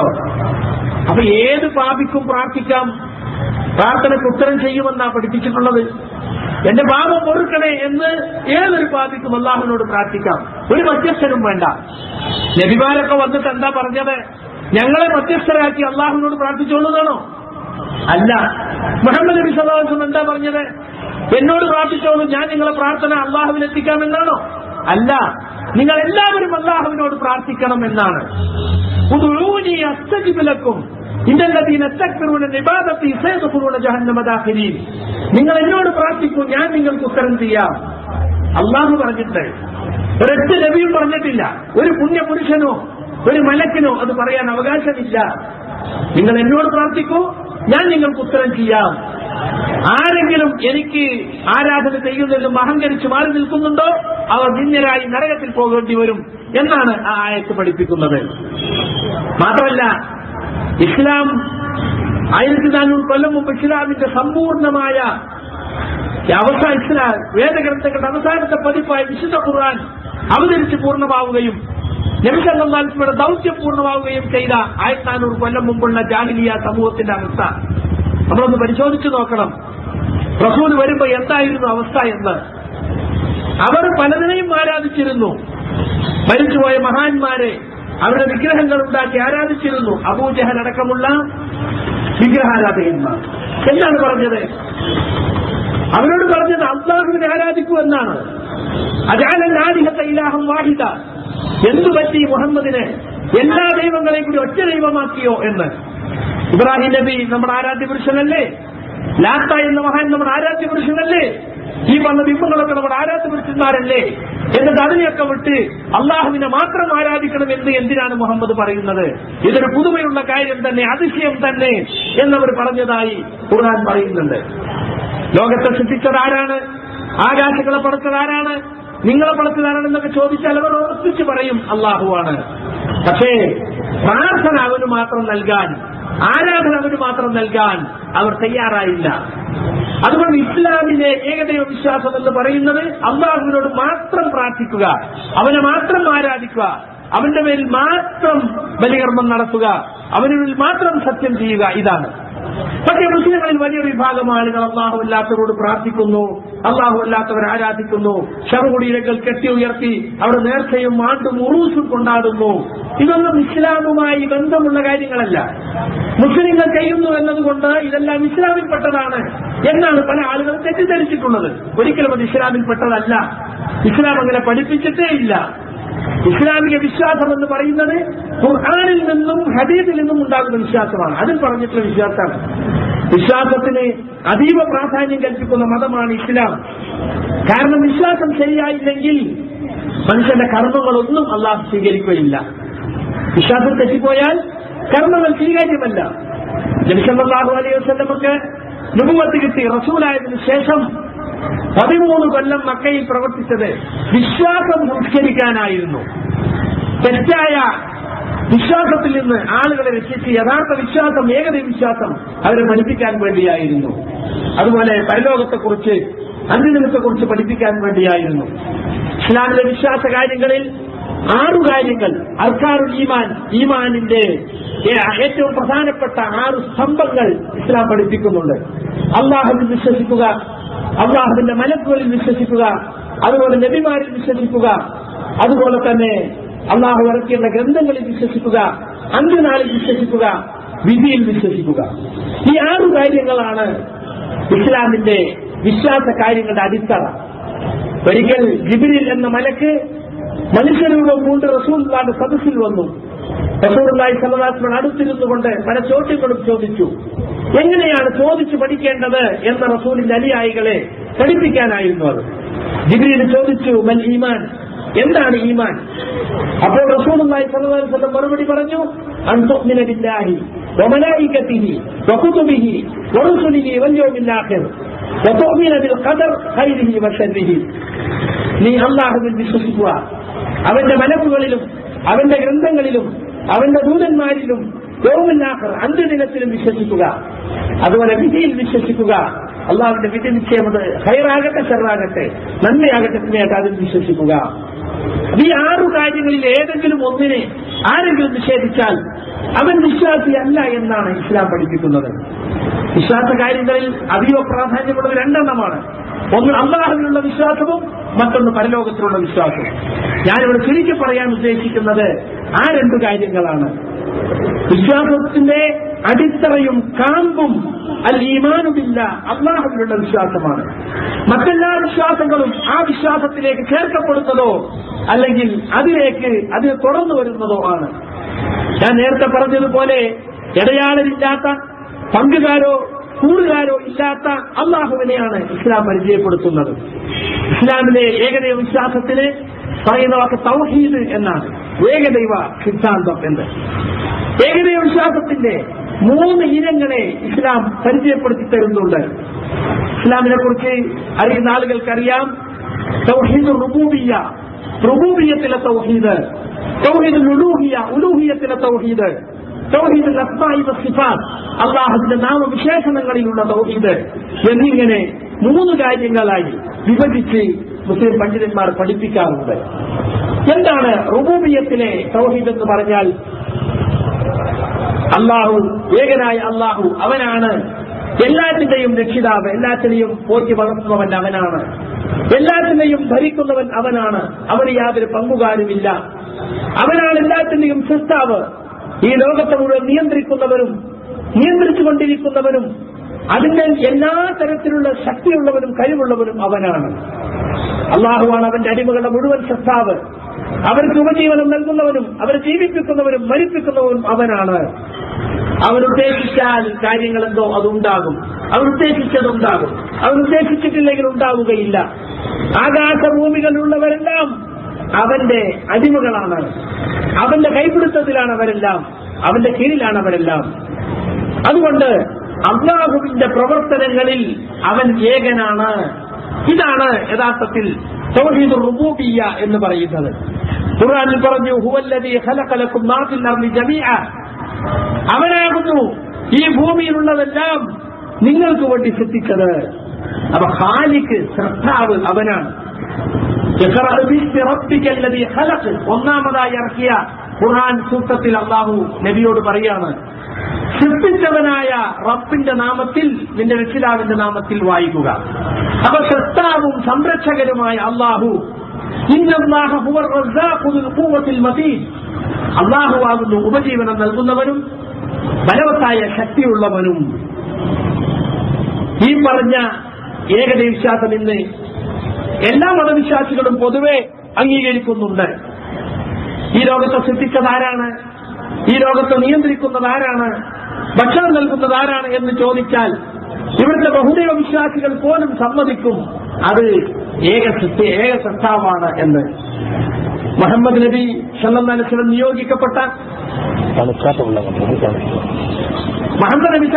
നിയോഗിക്കപ്പെട്ട ഖുറൈശി സമൂഹം, 1400 കൊല്ലം മുമ്പുള്ള അറേബ്യൻ സമൂഹം, അവരും വിശ്വസിച്ചിരുന്നു. അതാണ് ഞാൻ നേരത്തെ പറഞ്ഞത്. വലഇൻ സഅൽതഹും, മുഹമ്മദേ നീ അവരോട് ചോദിച്ചാൽ, മൻ ഖലഖ സമാവാതി വൽ അർള, ആകാശഭൂമികളെ സൃഷ്ടിച്ചത് ആരാണെന്ന് നീ അവരോട് ചോദിച്ചാൽ, ലയഖൂലുന്നല്ലാഹ്, തീർച്ചയായും അവർ സമ്മതിച്ചു പറയും അല്ലാഹുവാണ്. അൽഹംദുലില്ലാഹ്, പറയുക സർവസ്തുതിയും അല്ലാഹുവിനാകുന്നു. ബലഅക്തറുഹും ലാ യഅലമൂൻ, അവരിൽ അധികം ആളുകളും അറിയുന്നില്ല. അതുപോലെ സൂറത്ത് യൂനുസിൽ പറഞ്ഞു, ഖുൽ മൻ യർസുഖുകും മിനസ് സമാഇ വൽ അർദ്, ചോദിക്കുക ആകാശത്തിൽ നിന്നും ഭൂമിയിൽ നിന്നും നിങ്ങൾക്ക് ഉപജീവനം നൽകുന്നവൻ ആരാണ്? അമ്മൻ യംലികു സമഅ വൽ അബ്സാർ, കേൾവിയും കാഴ്ചകളും അധീനത്തിൽ വെച്ചിരിക്കുന്നവൻ ആരാണ്? വമൻ യുഖ്രിജുൽ ഹയ്യ മിനൽ മയ്യിത്തി വയുഖ്രിജുൽ മയ്യിത്ത മിനൽ ഹയ്യി, ജീവനില്ലാത്തതിൽ നിന്ന് ജീവനുള്ളതിനെയും ജീവനുള്ളതിന് ജീവനില്ലാത്തതിനെയും പുറത്തു കൊണ്ടുവരുന്നവൻ ആരാണ്? ജീവനുള്ള കോഴിയിൽ നിന്ന് ജീവനില്ലാത്ത കോഴിമുട്ട, ജീവനില്ലാത്ത കോഴിമുട്ടയിൽ നിന്ന് ജീവനുള്ള കോഴി, ഇങ്ങനെ ജീവനുള്ളതിൽ നിന്ന് ജീവനില്ലാത്തതിനെയും ജീവനുള്ളതിനെയും പുറത്തു കൊണ്ടുവരുന്നവൻ, അങ്ങനെ സൃഷ്ടികർമ്മം നടത്തുന്നവൻ ആരാണ്? കാര്യങ്ങളെ നിയന്ത്രിക്കുന്നവൻ ആരാണ്? അവർ പറയും അല്ലാഹുവാണ്. ചോദിക്കുക, നിങ്ങൾ അല്ലാഹുവിനെ സൂക്ഷിക്കുന്നില്ലേ? അപ്പൊ ഇതൊക്കെ നിങ്ങൾ അംഗീകരിച്ചിട്ട് നിങ്ങൾ എന്തുകൊണ്ടാണ് പ്രാർത്ഥനയും ആരാധനയും നേർച്ച വഴിപാടുകളും അല്ലാഹുവില്ലാത്തവർക്ക് നൽകുന്നത്? ആ കാര്യത്തിൽ നിങ്ങൾ എന്താണ് സൂക്ഷ്മത പുലർത്താത്തത്? സത്താൾ അല്ലാഹുവാണ്, സംരക്ഷകൻ അല്ലാഹുവാണ്, ഉപജീവനം നൽകുന്നവൻ അല്ലാഹുവാണ്, കാര്യങ്ങൾ നിയന്ത്രിക്കുന്നവൻ, പരമാണു മുതൽക്ക് എല്ലാവരുടെയും സൃഷ്ടിച്ച് പരിപാലിക്കുന്നവൻ, ഇതൊക്കെ അല്ലാഹുവാണ് അംഗീകരിക്കുന്ന നിങ്ങൾ എന്തുകൊണ്ട് ആരാധന അല്ലാഹുവില്ലാത്തവർക്ക് അർപ്പിക്കുന്നു എന്നാണ് ഇസ്ലാം ചോദിക്കുന്നത്. ഇങ്ങനെ ഒരുപാട് ആയത്തുകളിൽ നമുക്ക് കാണുവാൻ സാധിക്കും. കാരണം മനുഷ്യന്റെ ഹൃദയം ഈ അല്ലാഹുവിനെ കുറിച്ച് അംഗീകരിക്കുക എന്നത് അവന്റെ പ്രകൃതിയായുള്ള, അവന്റെ പ്രകൃതത്തിൽ തന്നെ ഉള്ളതാണ് എന്നാണ് മനുഷ്യ ചരിത്രത്തെക്കുറിച്ച് പറഞ്ഞിട്ടുള്ളവർ എഴുതിയിട്ടുള്ളത്. ഏതൊരു മനുഷ്യനും ഏകദൈവ വിശ്വാസം അയാളുടെ മനസ്സിലുണ്ട്. പക്ഷേ ഈ ഏകദൈവ വിശ്വാസത്തിന്റെ ഈ ഒരു വശം മാത്രം അംഗീകരിച്ചത് കൊണ്ട് അയാൾ ഇസ്ലാം പറയുന്ന തൗഹീദ് അംഗീകരിച്ചവനാവുകയില്ല. അങ്ങനെയാണെങ്കിൽ അബൂജഹൽ അടക്കമുള്ള മുശ്രിക്കുകൾ യഥാർത്ഥത്തിൽ ഏകദൈവ വിശ്വാസം അംഗീകരിച്ചവരാകുമായിരുന്നു. അവരെന്തുകൊണ്ടാണ് ലാ ഇലാഹ ഇല്ലല്ലാഹ് എന്ന റസൂൽ കൊണ്ടുവന്ന തത്വം അംഗീകരിക്കാതിരുന്നത്? അവർ അതിന് തള്ളിക്കളയുകയാണ് ചെയ്തത്. അവരുടെ ലാ ഇലാഹ ഇല്ലല്ലാഹ് എന്ന് പറയപ്പെട്ടാൽ, അല്ലാഹു അല്ലാതെ ആരാധനക്കർകളിൽ പറയപ്പെട്ടാൽ അവർ അഹങ്കരിച്ച് പിന്മാറുമെന്ന് ഖുർആൻ പറഞ്ഞിട്ടുണ്ട്. അവർക്കറിയാം ലാ ഇലാഹ ഇല്ലല്ലാഹ് എന്ന് അംഗീകരിച്ചു കഴിഞ്ഞാൽ പിന്നെ അല്ലാഹുവിനോട് മാത്രമേ പ്രാർത്ഥിക്കാൻ പറ്റൂ, അവനോട് മാത്രമേ നേർച്ച വഴിപാടുകൾ നടത്താൻ പറ്റുകയുള്ളൂ. അതുകൊണ്ട് ഒരിക്കലും ഞങ്ങൾ ലാ ഇലാഹ ഇല്ലല്ലാഹ് അംഗീകരിക്കുകയില്ല എന്ന് അവർ പറഞ്ഞു. അതുകൊണ്ട് ലാ ഇലാഹ ഇല്ലല്ലാഹ് എന്ന ആ തൗഹീദ്, ഉലൂഹിയത്തിലുള്ള ആരാധനയിലുള്ള തൗഹീദ്, ഏകത്വം, അത് അംഗീകരിക്കണം. അതായത് യഥാർത്ഥ ആരാധ്യൻ, സാക്ഷാൽ ആരാധ്യൻ, ആരാധനക്കർഹൻ അവൻ മാത്രമാണ്. അവനെ കൂടാതെ ഒരു ഇലാഹുമില്ല. നബിമാർ ജനങ്ങളുടെ അടുക്കൽ വന്ന് ആദ്യം പറഞ്ഞിട്ടുള്ള സന്ദേശം അതാണ്. നബിമാരുടെ പ്രബോധനം ആരംഭിച്ചത് അവിടെ നിന്നാണ്. നബിമാർ വരുന്ന നാടുകളിൽ എല്ലാ തീർന്നതകളും ഉണ്ടായിരിക്കാം. അവിടെ സാമ്പത്തികമായ അഴിമതികളും ഭരണരംഗത്തുള്ള അസമത്വങ്ങളും അതുപോലെ തന്നെ ഉള്ളവനും ഇല്ലാത്തതും തമ്മിലുള്ള പ്രശ്നങ്ങളും മദ്യവും മദിരാക്ഷിയും പലിശയും എന്ന് തുടങ്ങി എല്ലാ വൃത്തികേടുകളുമുള്ള സമൂഹത്തിലും ആദ്യമായി പറയുന്നത് വിശ്വാസമാണ്. നിങ്ങളെ വിശ്വാസത്തെ സംസ്കരിക്കണം. നിങ്ങൾ ആരാധന അല്ലാഹുവിന്റെ മാത്രമാക്കണം. യാ ഖൗമി ഇഅ്ബുദുല്ലാഹ മാ ലക്കും മിൻ ഇലാഹിൻ ഗൈറു. എന്റെ ജനങ്ങളെ, നിങ്ങൾ അല്ലാഹുവിനെ ആരാധിക്കുക, അവനല്ലാതെ നിങ്ങൾക്ക് ആരാധനക്കർഹനായി മറ്റാരുമില്ല. ഈ കാര്യമാണ് എല്ലാ നബിമാരും പ്രഥമവും പ്രധാനവുമായി അവരുടെ സമൂഹത്തോട് പറഞ്ഞിട്ടുള്ളത്. അതിനുശേഷമാണ് വിശ്വാസം ശരിപ്പെട്ട് 13 കൊല്ലം മക്കയിൽ വിശ്വാസം ശരിപ്പെടുത്താൻ അധ്വാനിച്ച റസൂൽ പിന്നെ മദീനയിൽ ചെന്നപ്പോൾ ഇസ്ലാമിക സമൂഹം നിലവിൽ വരികയും അവിടെ ഇസ്ലാമിന്റെ വിശദാംശങ്ങൾ, ശരീഅത്ത് നിയമങ്ങൾ, നമസ്കാരം, നോമ്പ്, സകാത്ത്, ഹജ്ജ്, അതുപോലെ അനന്തര സ്വത്തിന് വിഹിതം വെക്കൽ, നിക്കാഹ്, തലാഖ് എന്ന് തുടങ്ങി ഒരുപാട് ഇസ്ലാമിന്റെ വിശദാംശങ്ങൾ പഠിപ്പിക്കുന്നത് മദീനയിൽ വെച്ചാണ്. അങ്ങനെയാണ് നബി സല്ലല്ലാഹു അലൈഹി വസല്ലമ അവർക്ക് പ്രബോധനം ചെയ്തത്. അതുകൊണ്ട് ലാ ഇലാഹ ഇല്ലല്ലാഹ് എന്ന തൗഹീദുൽ ഉലൂഹിയ്യത്ത്, അതാണ് ഇന്ന് മുസ്ലിങ്ങളിൽ പലർക്കും തെറ്റുപറ്റിയിട്ടുള്ളത്. അല്ലാഹു മാത്രമാണ് ആരാധ്യൻ. വകുല്ലു മഅബൂദിൻ സിവാഹു ബാത്തിലുൻ. അവനെ കൂടാതെയുള്ള ആരാധ്യന്മാരെല്ലാം നിരർത്ഥകമാണ്. അതുകൊണ്ട് എല്ലാ താഴ്മയും എല്ലാ ആരാധനയും അല്ലാഹുവിനായിരിക്കണം. അവനോട് ആരെയും പങ്കു ചേർത്തുകൂടാ. അയാൾ ആരാകട്ടെ, നബിയാകട്ടെ, പുണ്യപുരുഷനാകട്ടെ, ആരാകട്ടെ, ആരാധനയുടെ ഒരംശവും അല്ലാഹുവല്ലാത്തവർക്ക് അർപ്പിച്ചു കൊടുത്തോളാം. നിസ്കാരമാകട്ടെ, നോമ്പാകട്ടെ, പ്രാർത്ഥനയാകട്ടെ, സഹായദത്തമാകട്ടെ, നേർച്ചയാകട്ടെ, ബലികർമ്മമാകട്ടെ, ഭരമേൽപ്പിക്കലാകട്ടെ, പേടിയാകട്ടെ, അള്ളാഹുവിനെ മാത്രം, അഭൗതികമായ അർത്ഥത്തിലുള്ള പേടി അള്ളാഹുവിനെ മാത്രം, അതുപോലെ തന്നെ പ്രതീക്ഷ വെക്കൽ അള്ളാഹുവിൽ മാത്രം. ഇങ്ങനെ പ്രത്യക്ഷവും പരോക്ഷവുമായ ആരാധനയുടെ മുഴുവൻ ഇനങ്ങളും അള്ളാഹുവിന് മാത്രം അർപ്പിക്കുക. അതാണ് നമസ്കാരത്തിൽ എല്ലാ നിസ്കാരത്തിലും 5 നേരവും ഫാത്തിഹ സൂറത്തിൽ നമ്മൾ അല്ലാഹുവിനോട് പറയുന്നത് ഇയ്യാക നഅ്ബുദു വഇയ്യാക നസ്തഈൻ, നിന്നെ മാത്രം ഞങ്ങൾ ആരാധിക്കുന്നു, നിന്നോട് മാത്രം ഞങ്ങൾ സഹായം തേടുന്നു.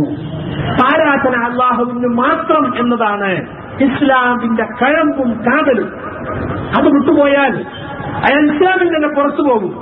ഒരാൾ ലാ ഇലാഹ ഇല്ലല്ലാഹ് നാവ് കൊണ്ട് അംഗീകരിക്കുന്നു, പക്ഷെ അയാൾ മുഹ്യിദ്ദീൻ ശൈഖിനോട് പ്രാർത്ഥിക്കുന്നു, അല്ലെങ്കിൽ റിഫായി ശൈഖിനോട് പ്രാർത്ഥിക്കുന്നു, ഏതെങ്കിലും മരിച്ച മഹാനോട് പ്രാർത്ഥിക്കുന്നു, എങ്കിൽ അയാൾ ഇസ്ലാമിക വൃത്തത്തിൽ തന്നെ പുറത്തുപോയി എന്നാണ് ഇസ്ലാം പഠിപ്പിക്കുന്നത്. അങ്ങനെ പ്രാർത്ഥിക്കുന്നവർക്ക് യാതൊരു രേഖയുമില്ല, ഒരു തെളിവുമില്ലെന്നാണ് വിശുദ്ധ ഖുർആൻ സൂറത്ത് മുഅ്മിനൂനിൽ പഠിപ്പിക്കുന്നത്. ആരെങ്കിലും അല്ലാഹുവോടൊപ്പം ഏതെങ്കിലും ദൈവത്തെ പ്രാർത്ഥിച്ചാൽ ലാ ബുർഹാന ലഹു ബിഹി, അവൻ അതിന് യാതൊരു അധികൃത രേഖയുമില്ല. ഫഇന്നമാ ഹിസാബുഹു ഇൻദ റബ്ബിഹി, അവന്റെ വിചാരണ അവന്റെ റബ്ബിന്റെ അടുക്കലാണ്. ഇന്നഹു ലാ യുഫ്ലിഹുൽ കാഫിറൂൻ, സത്യനിഷേധികൾ വിജയിക്കാൻ പോകുന്നില്ല. കണ്ടോ? അപ്പൊ അല്ലാഹുവല്ലാത്തവരോട് പ്രാർത്ഥിക്കുന്നവർക്ക് യാതൊരു രേഖയുമില്ല എന്നാണ് ഇസ്ലാം പഠിപ്പിക്കുന്നത്. എല്ലാ നബിമാരും പറഞ്ഞിട്ടുള്ള കാര്യമാണത്. ലോകത്തിന്റെ ഏത് ഭാഗത്തൊക്കെ നബിമാർ വന്നിട്ടുണ്ടോ, ഏത് കാലത്ത് വന്നിട്ടുണ്ടോ, അവരൊക്കെയും ലാ ഇലാഹ ഇല്ലല്ലാഹ് എന്ന് പറയാതിരുന്നിട്ടേ ഇല്ല. പക്ഷേ അല്ലാഹു അല്ലാത്തവരെ ആരാധിക്കുന്ന ആളുകൾ അതിന് പറയുന്ന ന്യായങ്ങൾ എന്താണ്? ഞങ്ങൾ ഇവരാണ് ലോകത്തെ പടച്ചതെന്നോ, ഇവരാണ് മഴ വർഷിപ്പിക്കുന്നതെന്നോ, ഇവരാണ് ഭൂമിയെ സൃഷ്ടിച്ചതെന്നോ ഞങ്ങൾ വിശ്വസിക്കുന്നില്ല. ഈ ലോകത്തെ മുഴുവൻ നിയന്ത്രിക്കുന്നത് ഞങ്ങളെ വിളിച്ച് പ്രാർത്ഥിക്കുന്ന മഹാന്മാരാണെന്ന് ഞങ്ങൾ കരുതുന്നില്ല. പക്ഷേ അവരൊക്കെ അല്ലാഹുവിന്റെ പ്രിയപ്പെട്ടവരാണ്. അവർ ഞങ്ങളെ അല്ലാഹുവിലേക്ക് അടുപ്പിക്കും. അതാണ് ഞങ്ങൾ ഇവരെ ആരാധിക്കുന്നത് ഇവർ ഞങ്ങൾ അല്ലാഹുവിലേക്ക് അടുപ്പിച്ചു തരാൻ വേണ്ടിയാണ്. നമ്മളൊക്കെ പാപികളല്ലേ, അല്ലാഹുവിന് അകന്നവരല്ലേ, അതുകൊണ്ട് നമ്മളെ അല്ലാഹുവിലേക്ക് കൂടുതൽ അടുപ്പിക്കുവാൻ വേണ്ടിയാണ് അവനിഷ്ടപ്പെട്ട ഈ പുണ്യപുരുഷന്മാരെ, ഈ മഹാന്മാരെ ഞങ്ങൾ ആരാധിക്കുന്നത്, പ്രാർത്ഥിക്കുന്നത്. എന്നാൽ അതിനെ ഇസ്ലാം എതിർക്കുകയാണ് ചെയ്യുന്നത്. അങ്ങനെ ഒരു മധ്യസ്ഥതയും ആവശ്യമില്ല. ഒരാൾ നമസ്കരിക്കുന്നു, ആരെങ്കിലും മധ്യസ്ഥനുണ്ടോ അവിടെ? ഇല്ല. അല്ലാഹു അക്ബറിൽ തുടങ്ങി അസ്സലാമു അലൈക്കും വറഹ്മത്തുള്ളാഹി അവസാനിക്കുന്ന നമസ്കാരത്തിൽ ഓരോ മനുഷ്യരും അല്ലാഹുവോട് നേരിട്ട് രഹസ്യമായി സംഭാഷണം നടത്തുകയാണ്, മുനാജാത്ത് നടത്തുകയാണ്. ഒരിടയാളിനുമില്ല, പിന്നെന്തിനാണ് ഒരിടയാളൻ? ഒരാവശ്യവുമില്ല. അതെല്ലാം ചില പുരോഹിത മതങ്ങൾ ഉണ്ടാക്കിയതാണ്. അതിന് ചെലവുണ്ട് അല്ലേ? അല്ലാഹുവല്ലാത്തവർ ആരാധിക്കുന്നവർക്ക് പല ചെലവുകളുണ്ട്. ഇതിനൊരു ചെലവുമില്ല. ആർക്കും നേർക്കുനേരെ അവരോട് പ്രാർത്ഥിക്കാം. അതുപോലെ മഹാന്മാരെ ആരാധിക്കുന്നവർ പറയാറുള്ള മറ്റൊരു ന്യായം, ഇവർ ഞങ്ങൾക്ക് അല്ലാഹുവിൽ ശുപാർശക്കാരാണ്. ഹൗലാഇ ശുഫാഉനാ ഇൻദല്ലാഹ്, നാളെ പരലോകത്ത് ഞങ്ങളെ നരകശിക്ഷയിൽ നിന്ന് രക്ഷിക്കാൻ വേണ്ടി അല്ലാഹുവിൽ ശുപാർശ നടത്തും ഇവർ, അങ്ങനെ ഞങ്ങൾക്ക് കാര്യം നേടിത്തരുന്നവരാണ്. ഇതാണ് അവർ പഠിപ്പിച്ചിട്ടുള്ളത്. അങ്ങനെയാണ് ന്യായീകരിക്കാറുള്ളത്. അതുകൊണ്ട് സുഹൃത്തുക്കളെ, അല്ലാഹു റബ്ബാണെന്നും ഖാലിഖാണെന്നും റാസിഖാണെന്നും മാലിക്കാണെന്നും ഒക്കെ നമ്മൾ വിശ്വസിച്ചു. അല്ലാഹുവാണ് സൃഷ്ടാവ്, അവനാണ് ഭക്ഷണം നൽകുന്നവൻ, അവനാണ് എല്ലാത്തിന്റെയും ഉടമസ്ഥൻ, അവനാണെല്ലാം നിയന്ത്രിക്കുന്നവൻ ഒക്കെ നമ്മൾ വിശ്വസിച്ചു. എല്ലാ കാര്യങ്ങളും അവന്റെ കൈക്കലാണെന്ന് വിശ്വസിച്ചു. പക്ഷേ അതോടൊപ്പം അല്ലാഹുവല്ലാത്തവർക്ക് ഇബാദത്തുകൾ നൽകി, അല്ലാഹുവല്ലാത്തവരോട് പ്രാർത്ഥിച്ചു, അല്ലാഹുവല്ലാത്തവർക്ക് ബലികർമ്മം നടത്തി. എന്നാൽ അയാൾ ലാ ഇലാഹ ഇല്ലല്ലാഹ്ക്ക് എതിർ പ്രവർത്തിച്ച ആളായി. അപ്പൊ ലാ ഇലാഹ ഇല്ലല്ലാഹ് എന്ന് പറഞ്ഞാൽ ലാ ഖാലിഖ ഇല്ലല്ലാഹ്, അല്ലാഹുവല്ലാതെ സത്താവില്ല എന്നാണോ? ഒരിക്കലുമല്ല. ലാ റാസിഖ ഇല്ലല്ലാഹ്, അല്ലാഹുവല്ലാതെ ഉപജീവനം നൽകുന്നവനില്ല എന്നാണോ? അല്ല. ലാ മാലിക ഇല്ലല്ലാഹ്, അല്ലാഹുവല്ലാതെ ഉടമസ്ഥനില്ല എന്നാണോ? അല്ല. പിന്നെയോ ലാ മഅബൂദ ബിഹഖ്ഖിൻ ഇല്ലല്ലാഹ്, അല്ലാഹുവല്ലാതെ യഥാർത്ഥ ആരാധ്യൻ, സാക്ഷാൽ ആരാധ്യൻ വേറെ ആരുമില്ല എന്നതാണ്. ഇതാണ് തൗഹീദുൽ ഉലൂഹിയ്യത്ത്, ആരാധനയിലുള്ള ഏകത്വം എന്ന് പറയുന്നത്.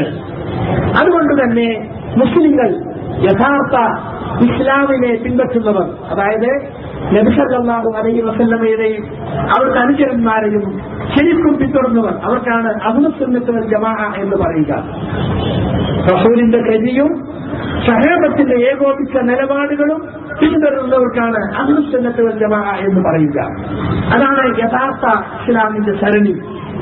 അങ്ങനെയുള്ള ആ സരണിയിൽ ജീവിക്കുന്ന ആളുകൾ അള്ളാഹുവിനെ മാത്രമേ ആരാധിക്കുള്ളൂ. അവനോട് കൂടെ മറ്റൊന്നിനെയും പങ്കുചേർക്കുകയില്ല. അള്ളാഹുവിനോടല്ലാതെ മറ്റൊന്നും അവർ ചോദിക്കുകയോ സഹായമർപ്പിക്കുകയോ ഇല്ല. അവർ അവനിൽ മാത്രമായിരിക്കും ഭരമേൽപ്പിക്കുന്നത്, അവനെക്കുറിച്ച് മാത്രമായിരിക്കും അവർ പേടിക്കുന്നത്. പുണ്യകർമ്മങ്ങൾ അനുഷ്ഠിച്ചുകൊണ്ട് അവർ സാമീപ്യം നേടാൻ ആഗ്രഹിക്കുന്നത് ആ അള്ളാഹുവിലേക്ക് മാത്രമായിരിക്കും. നിങ്ങൾ അള്ളാഹുവിനെ ആരാധിക്കുക, അവനോടൊപ്പം നിങ്ങൾ ആരെയും പങ്കു ചേർക്കാതിരിക്കുക. ഈ ഒരു തത്വത്തിലാണ് ഇന്ന് മുസ്ലിം സമുദായത്തിൽ വലിയ തെറ്റ് പറ്റിയിട്ടുള്ളത്. അള്ളാഹുവിനോട് പ്രാർത്ഥിച്ചാൽ ഉത്തരം കിട്ടാൻ സാധ്യത കുറവാണെന്നും മഹാന്മാരോട് പ്രാർത്ഥിച്ചാൽ വേഗത്തിൽ ഉത്തരം കിട്ടുമെന്നും വിശ്വസിക്കുന്ന മുസ്ലിം സാധാരണക്കാരുണ്ടിന്ന്. അവർക്ക് പള്ളിയിൽ വന്നാൽ കിട്ടുന്നതിലേറെ ഭക്തി ജാറത്തിൽ പോയാൽ കിട്ടും. പള്ളിയെ ബഹുമാനിക്കുന്നതിലേറെ മഹാന്മാരുടെ ശവകുടിയിലെങ്ങനെ അവർ ബഹുമാനിക്കുന്നു. ജാറത്തിൽ പോയി സിയാറത്ത് ചെയ്തിട്ട് തിരിഞ്ഞു നടക്കില്ല. തിരിഞ്ഞു നടന്നാൽ തന്റെ പിൻഭാഗം ജാറത്തിനു നേരെയായാൽ അത് അടവ് കേടല്ലേ. അതുകൊണ്ട് കുഴിയാന വരും പോലെ ബാക്കോട്ട് വരും. നോക്കൂ നിങ്ങൾ, പള്ളിയിൽ പോലുമില്ല ഇത്. വേണ്ട മക്കയിൽ പോയി ലോക മുസ്ലിങ്ങൾ തിരിഞ്ഞു നമസ്കരിക്കുന്ന കഅബാലയത്തിനടുത്ത് പോലും നമസ്കരിച്ച് തിരിച്ചു പോരുമ്പോ തന്റെ പിൻഭാഗം കഅബയുടെ നേരെയാകുന്നുണ്ടല്ലോ എന്ന് വിചാരിച്ചിട്ട് കഅബയിലേക്ക് പിൻഭാഗമാകുന്നതിനെ പേടിക്കുന്നവരുണ്ടോ? ഒരിക്കലുമില്ല. അപ്പൊ ആളുകൾക്ക് പള്ളിയെക്കാളേറെ കഅബയെക്കാളേറെ ബഹുമാനം ജാറത്തിനോടാണ്. അല്ലാഹുവിന്റെ ഗുരുത്തക്കേട് തട്ടും എന്നതിൽ പലർക്കും പേടിയില്ല. നമസ്കരിക്കാതെ നോമ്പെടുക്കാതെ തന്നിഷ്ടക്കാരനും താന്തോന്നിയുമായി ജീവിക്കുന്ന ആളുകൾ അവർ അല്ലാഹുവിന്റെ കുരുത്തക്കേടിന് വയക്കുന്നില്ല. നേരെ മറിച്ച് ജാറത്തിലെ ഷെയ്ഖിന്റെ കുരുത്തക്കേട് തട്ടും നിനക്ക് എന്ന് പറഞ്ഞാൽ പേടിച്ച് കാൽമുട്ടുകൾ വിറക്കാൻ തുടങ്ങും. കണ്ടോ? അതുപോലെ അല്ലാഹുവിനെ കൊണ്ട് കള്ളസത്യം ചെയ്യാൻ പേടിയില്ല. പലപ്പോഴും കള്ളസത്യം ചെയ്യും, അല്ലാഹുവാണ് സത്യമെന്ന് പറയും. നേരെ മറിച്ച് നീ ഇന്ന ജാറത്തിലെ ഷെയ്ഖിനെ കൊണ്ട് സത്യം ചെയ്യാൻ തയ്യാറുണ്ടോ എന്ന് ചോദിച്ചാൽ പേടിക്കും. അപ്പൊ അള്ളാഹുവിനെ പറ്റി കള്ളസത്യം ചെയ്താൽ അള്ളാഹു എന്തെങ്കിലും പ്രയാസങ്ങൾ വരുത്തുമെന്ന് പേടിയില്ല. നേരത്തെ ജാറത്തിലെ ഷെയ്ഖിനെ കൊണ്ട് കള്ളസത്യം ചെയ്താൽ ഷെയ്ഖ് കറാമത്ത് കാട്ടി തന്റെ ഉപദ്രവിക്കും. പിന്നെ കക്കൂസി പോകുമ്പോ ചോരയാവും വരിക. പേടിച്ചു, ബേജാറായി. കണ്ടോ? ഈ രീതിയിൽ അള്ളാഹുവിനേക്കാളേറെ അള്ളാഹുവിന്റെ പടപ്പുകളെ പേടിക്കുന്നു. അള്ളാഹുവിനെ ബഹുമാനിക്കുന്നതിലേറെ അള്ളാഹുവിന്റെ പടപ്പുകളെ ഔലിയാക്കന്മാരെ ബഹുമാനിക്കുന്നു. ഈ അവസ്ഥയാണ് മുസ്ലിം സമൂഹത്തിൽ കാണുന്നത്. ഇതെന്ത് ഇസ്ലാമാണ്? ഇതേത് ഇസ്ലാമാണ്? ഇങ്ങനെ ഇസ്ലാം പഠിപ്പിച്ചിട്ടുണ്ടോ? എല്ലാ ബഹുമാനങ്ങൾക്കും ആദരവുകൾക്കും ഏറ്റവും അർഹൻ അള്ളാഹുവാണ്. അവനപ്പുറം മറ്റാരുമില്ല. ഇതാണ് അഹ്ലുസുന്നത്ത് വൽ ജമാഅത്തിന്റെ വിശ്വാസം. അതുകൊണ്ട് മുസ്ലിമീങ്ങളിൽ വലിയൊരു വിഭാഗവും പിഴച്ചു പോയിട്ടുള്ളത് ഈ വിഷയത്തിലാണ്. ഇപ്പൊ മുഹമ്മദ് നബി സല്ലല്ലാഹു അലൈഹി വസല്ലമയുടെ ജന്മമാസമാണെന്ന് പറഞ്ഞ് ഈ മാസം എന്തൊക്കെ ആഘോഷങ്ങളാ കാട്ടിക്കൂട്ടുന്നത്? ഇവർക്ക് കിട്ടിയതായത് ഇത് പ്രമാണങ്ങളിലുള്ളതാണോ? മുഹമ്മദ് നബി ജീവിച്ച കാലത്ത് അവിടുന്ന് നബിയായ ശേഷം 23 റബീഉൽ അവ്വൽ കഴിഞ്ഞുപോയി. 23ാമത്തെ റബീഉൽ അവ്വലാണ് അവിടുന്ന് വഫാത്തായത്, മരിച്ചത്. എന്നാൽ 22 റബീഉൽ അവ്വൽ ആഘോഷിച്ചോ? ഉണ്ടായിട്ടില്ല. അവിടുത്തെ ജീവനതുല്യം സ്നേഹിച്ച അവിടുത്തെ അനുചരന്മാർ സഹാബികൾ റളിയല്ലാഹു അൻഹും അവരാരെങ്കിലും പുണ്യ റസൂലിന്റെ ജന്മദിനം കൊണ്ടാടിയിട്ടുണ്ടോ? ജന്മമാസം ആഘോഷമാസമാക്കിയിട്ടുണ്ടോ? റസൂലിന്റെ പേരിൽ പ്രത്യേകം ദാനധർമ്മം ആ മാസത്തിൽ അവർ കൊടുത്തിട്ടുണ്ടോ? റസൂലിന്റെ പേരിൽ പ്രത്യേക സ്വലാത്ത് ആ മാസത്തിൽ അവർ ചൊല്ലിയിട്ടുണ്ടോ? ഒന്നുമില്ല, ചരിത്രത്തിലില്ല. എന്നാൽ റസൂലിന്റെ കാലം കഴിഞ്ഞ് 1, 2, 3 നൂറ്റാണ്ടുകൾ കഴിഞ്ഞ് 4ാമത്തെ നൂറ്റാണ്ടിൽ ഇസ്ലാമിന്റെ രാജപാതയായ അഹ്ലുസുന്നത്തിൽ നിന്നും പിഴച്ചുപോയ ഇന്നത്തെ ഇറാനിലൊക്കെയുള്ള ഷിയാക്കൾ എന്ന് പറയുന്ന വഴിപിഴച്ച വിഭാഗം, അവരാണ് റസൂലിന്റെ ജന്മദിനാഘോഷം കൊണ്ടാടാൻ തുടങ്ങിയത്. അവർ റസൂലിന് മാത്രമല്ല, അവർക്ക് പഞ്ചദൈവങ്ങളാണ്. മുഹമ്മദ് നബി, അവിടുത്തെ പ്രിയപുത്രി ഫാത്തിമ, അവരെ മക്കൾ ഹസനും ഹുസൈനും, അവരെ ഭർത്താവ് അലി, ഈ 5 ആളുകളുടെയും ജന്മദിനം അവർ കൊണ്ടാടിയിരുന്നു. പിന്നെ അന്നത്തെ നിലവിലുള്ള ഖലീഫയുടെ ജന്മദിനവും. ഇങ്ങനെ ഷിയാക്കളിൽപ്പെട്ട ഫാത്തിമികൾ എന്നറിയപ്പെടുന്ന വിഭാഗം, വഴിതെറ്റിയ വിഭാഗം, അവർ ഒരു കൊല്ലത്തിൽ 6 മൗലിദ് കൊണ്ടാടിയിരുന്നു, 6 ജന്മദിനാഘോഷം. അതിൽ നിന്നാണ് സൂഫികൾ ഈ ജന്മദിനാഘോഷം കടമെടുത്തത്. അങ്ങനെ ഷിയാക്കളിൽ നിന്നും സൂഫികളിലൂടെ അത് ഇസ്ലാമിക സമൂഹത്തിലേക്ക് കടന്നു വന്നു. സൂഫികൾ എന്ന് പറയുന്നത് വഴിപിഴച്ച സൂഫികളാണ് ഏറ്റവും അധികമുള്ളത്. വെറും വിരക്ത ജീവിതം നയിച്ച് ഭൗതികതയിൽ മനമെടുത്ത് ഭൗതികതയിൽ മാറി നിൽക്കുന്നവരെയും സൂഫി എന്ന് പറയാറുണ്ട്. പക്ഷെ ഇന്ന് സൂഫി എന്നറിയപ്പെടുന്നത് തികഞ്ഞ സന്യാസം സ്വീകരിക്കാൻ ആവശ്യപ്പെടുന്ന ആളുകളെയാണ്. എന്തായില്ലേ? എല്ലാം ഒന്നാണ് എന്ന് പറയുന്ന, സത്താവും സത്യവും രണ്ടില്ലെന്ന് പറയുന്ന അങ്ങനെയുള്ള വാദങ്ങൾ വെച്ചുപുലർത്തുന്ന വഹദത്തുൽ വജൂദിന്റെ വാദങ്ങൾ വെച്ചുപുലർത്തുന്ന ആളുകളുണ്ട്. അവരാണ് ഇന്ന് സൂഫികൾ എന്നറിയപ്പെടുന്നത്. അത്തരം സൂഫികൾ ഇസ്ലാമിക വൃത്തത്തിന് പുറത്താണ്. ആ ആളുകളാണ് ഈ ജന്മദിനാഘോഷം കൊണ്ടുവന്നത്. ഞാൻ സാന്ദർഭികമായി പരാമർശിച്ചത് ഈ ഓതുന്ന പാടി നടക്കുന്ന മൗലീദുകളിൽ പലപ്പോഴും റസൂലിനെ തന്നെ നേരിട്ട് വിളിച്ച് പ്രാർത്ഥിക്കുന്നുണ്ട്. യാ സയ്യിദ സാദാത്തി ജിഇതുക ഖാസിദ അർജു ഹിമാക ഫലാ തുഖയ്യിബ് മഖ്സബി. നേതാക്കളുടെ നേതാവായ റസൂലേ, ഞാൻ നിങ്ങളെ ലക്ഷ്യം വെച്ചാണ് വന്നിരിക്കുന്നത്. കണ്ടോ, എന്റെ വരവിന്റെ ഉദ്ദേശം അവിടുന്ന് പരാജയപ്പെടുത്തല്ലേ. ഖദ് ഹല്ല ബിമാ ഖദ് അലിംത മിനൽ അദാ വൻദുർനി വൽഅദി ശദീദി ഫഅസ്ഇദി. എനിക്ക് വന്നുപെട്ടിട്ടുള്ള വിഷമങ്ങൾ, അതുപോലെ തന്നെ എന്റെ മേൽ വന്നുപെട്ടുള്ള അക്രമങ്ങൾ, ഇതെല്ലാം നിങ്ങൾക്കറിയാമല്ലോ നബിയെ, അതുകൊണ്ട് എന്നെ സഹായിക്കണം. 1400 വർഷങ്ങൾക്ക് മുമ്പ് മരണപ്പെട്ടുപോയ റസൂലിനെ വിളിച്ചു തേടുകയാണ്. ഇത് ഇസ്ലാമിന്റെ വിശ്വാസത്തിന് പുറത്താണ്. അള്ളാഹുവിനോട് മാത്രം പ്രാർത്ഥിക്കാനാണ് ഇസ്ലാം പഠിപ്പിക്കുന്നത്. ഇത് സുഹൃത്തുക്കളെ, തൗഹീദിന്റെ മൂന്നാമത്തെ വശം തൗഹീദുൽ അസ്മാഇ വസിഫാത്ത്, അതായത് ഏറ്റവും അത്യുത്തമമായ നാമങ്ങൾ അള്ളാഹുവിനുണ്ട്, ഉന്നതമായ ഗുണങ്ങളും വിശേഷണങ്ങളും അവനുണ്ട്. എല്ലാ അർത്ഥത്തിലുള്ള പൂർണ്ണതയുടെയും വിശേഷണങ്ങളാണ് അള്ളാഹുവിന്റേത്. യാതൊരു ന്യൂനതയുമില്ലാത്ത, കുറവുകളില്ലാത്ത, പോരായ്മകളില്ലാത്ത എല്ലാ പോരായ്മകളിലും പരിശുദ്ധനാണവൻ. മനസ്സിലായില്ലേ?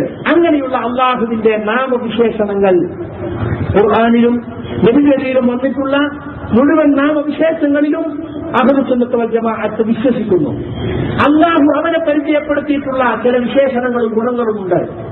അതുപോലെ അള്ളാഹുവിനെ കുറിച്ച് ഏറ്റവും അറിയുന്ന, അള്ളാഹുവിന്റെ വഹിയുള്ള റസൂൽ അള്ളാഹുവിനെ പരിചയപ്പെടുത്തിയപ്പോൾ പറഞ്ഞു പഠിപ്പിച്ചിട്ടുള്ള വിശേഷങ്ങളുണ്ട്. അത് അതുപോലെ തന്നെ കൂട്ടാതെ, കുറക്കാതെ, വ്യാഖ്യാനിക്കാതെ, വക്രീകരിക്കാതെ, പദങ്ങളിൽ മാറ്റം വരുത്താതെ അങ്ങനെ തന്നെ സ്വീകരിക്കുക. അതിന്റെ രൂപം എന്താണ് നമുക്കറിഞ്ഞുകൂടാ. ആ രൂപം ചോദിക്കാനും പാടില്ല. ആ രീതിയിലാണ് ഇസ്ലാം പഠിപ്പിച്ചിട്ടുള്ളത്. കാരണം എന്താ? ലൈസ കമിസ്ലിഹി ശൈഉൻ, അവനെപ്പോലെ ഒന്നുമില്ല, അവന് തുല്യമായി ഒന്നുമില്ല. അവനെല്ലാം കേൾക്കുന്നവനും അറിയുന്നവനുമാകുന്നു. വലില്ലാഹിൽ അസ്മാഉൽ ഹുസ്ന, അല്ലാഹുവിനുള്ളതാകുന്നു അത്യുത്തമ നാമങ്ങൾ. ഫദ്ഉഹു ബിഹാ, അതുകൊണ്ട് നിങ്ങൾ അവനോട് ആ നാമങ്ങൾ കൊണ്ട് പ്രാർത്ഥിക്കുക. അപ്പൊ പ്രാർത്ഥിക്കുമ്പോൾ അള്ളാഹുവിന്റെ നാമങ്ങൾ എടുത്തു പറയുക. റഹീമായ റബ്ബേ, റഊഫായ റബ്ബേ, തവ്വാബായ റബ്ബേ, ഗഫൂറായ റബ്ബേ, ഇതൊക്കെ അർത്ഥമുള്ള വാക്കുകളാ. ഗഫൂർ ഏറ്റവും പൊറുക്കുന്നവൻ, തവ്വാബ് പശ്ചാത്താപം സ്വീകരിക്കുന്നവൻ, റഹീം കരുണാനിധി, റഹ്മാൻ പരമകാരുണികൻ. അപ്പൊ അള്ളാഹുവിന്റെ നാമങ്ങളും വിശേഷങ്ങളും എടുത്തു പറഞ്ഞുകൊണ്ട് പ്രാർത്ഥിക്കുക. അത് ഇസ്ലാം പഠിപ്പിച്ച കാര്യമാണ്.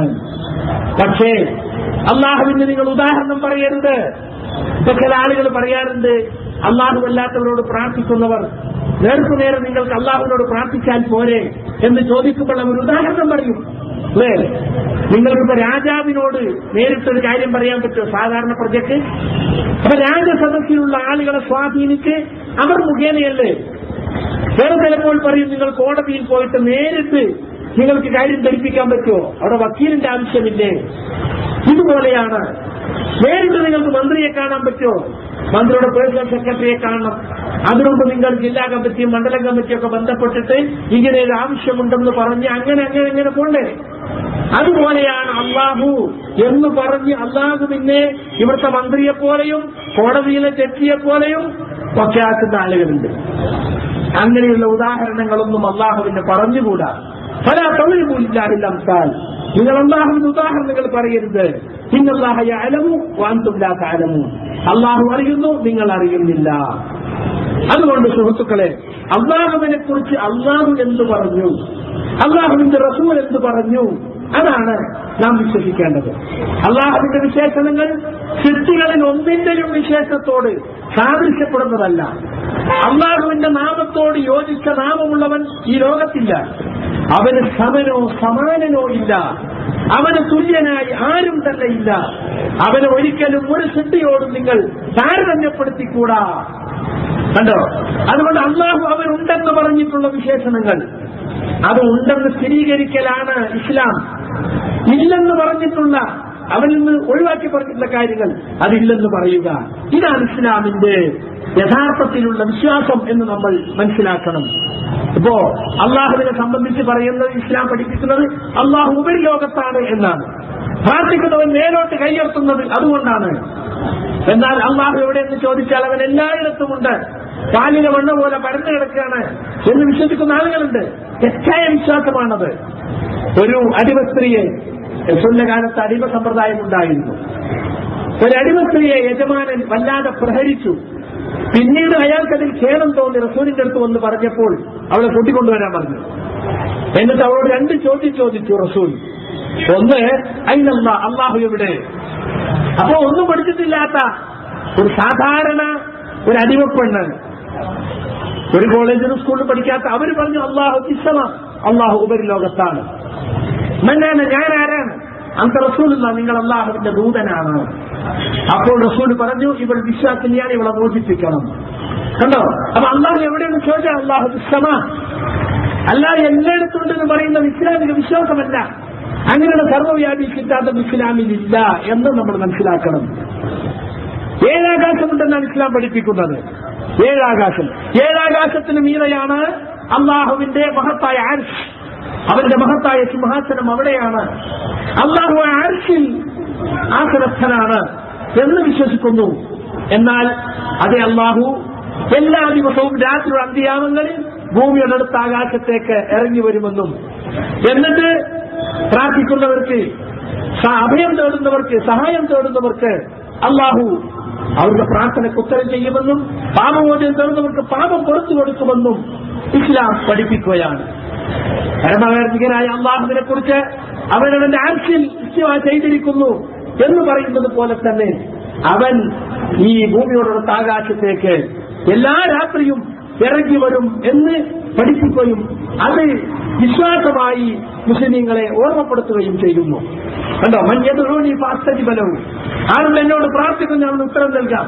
മഞ്ഞഅലുനി, എന്നോട് ചോദിക്കുന്നതാണ് പ്രവൃത്തി ഞാൻ അവന് കൊടുക്കാം. മഞ്ഞസ്തഗ്ഫിറുനി ഫഗ്ഫിറലഹു, എന്നോട് പാപമോചനം തേടുന്നവൻ ആരുണ്ട് അവൻ ഞാൻ പുറത്തു കൊടുക്കും.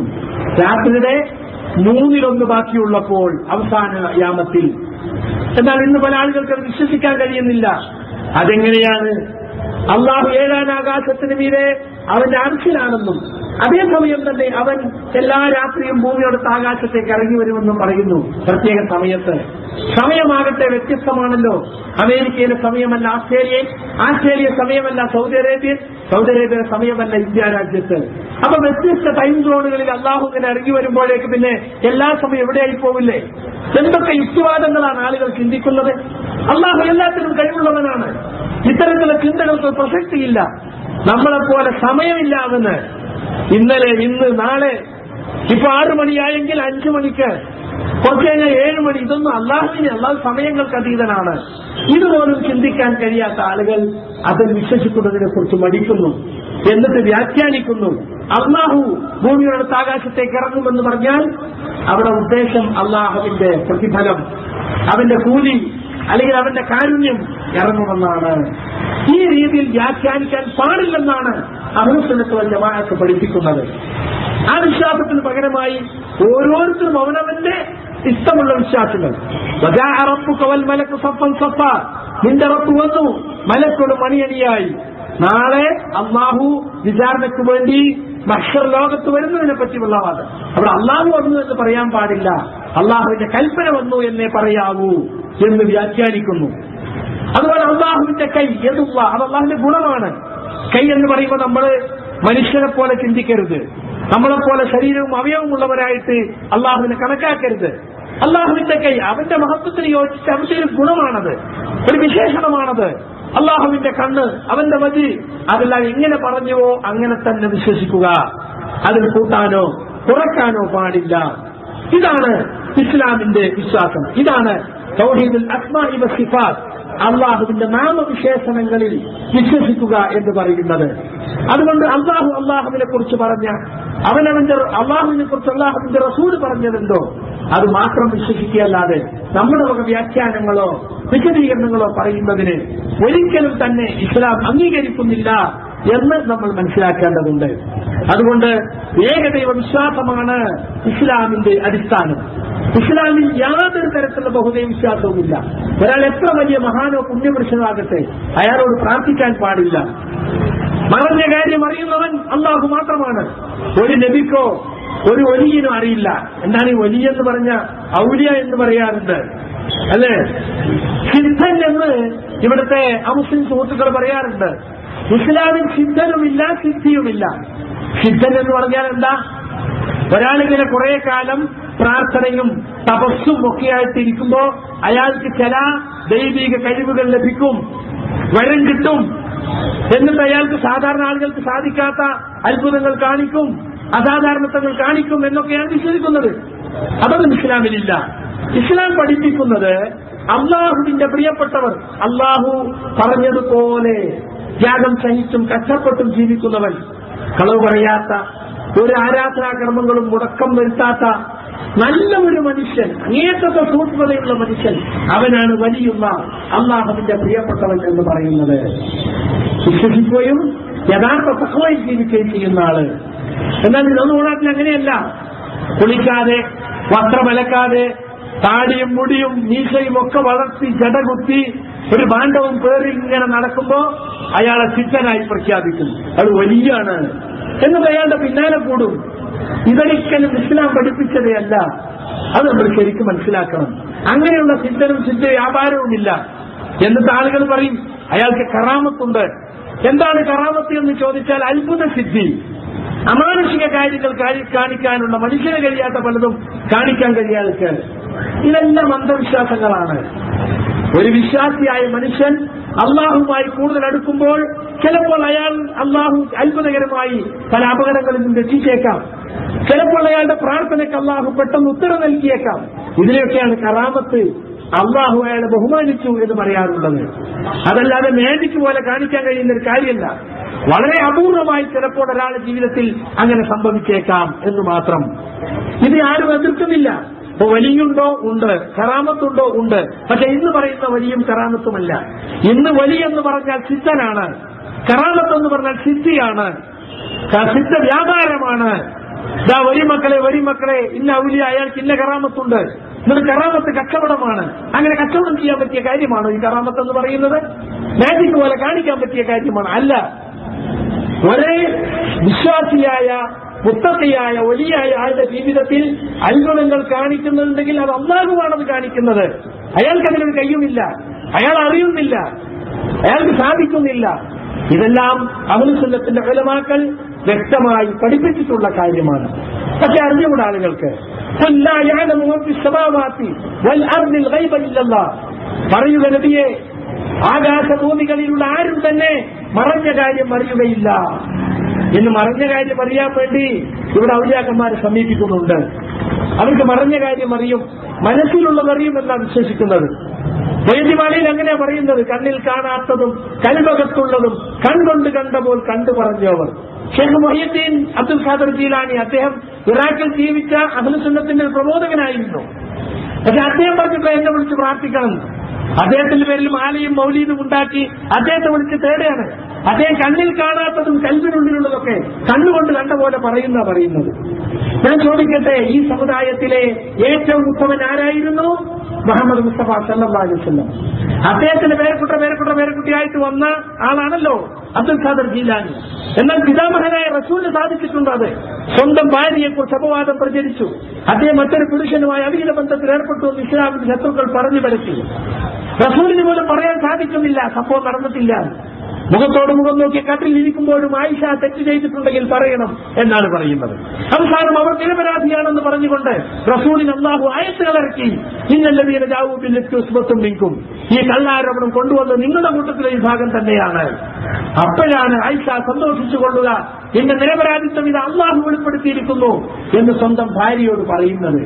ആ റസൂലിന്റെ അനുയായികൾ പറയാണ്, ആ റസൂലിന്റെ പേരക്കുട്ടിയായി വന്നിട്ടുള്ള ഇന്നാലിന്റെ ഷേഖ് മനസ്സിലുള്ളത് കണ്ണിൽ കാണുന്നത് പോലെ പറയുന്നു. ഇതെല്ലാം അന്ധവിശ്വാസമാണ്. എന്താണ് അന്ധവിശ്വാസം? ഇവിടെ പലരും അന്ധവിശ്വാസത്തിനെതിരെ സമരം ചെയ്യും. എന്താണ് അന്ധവിശ്വാസത്തിന്റെ നിർവചനം?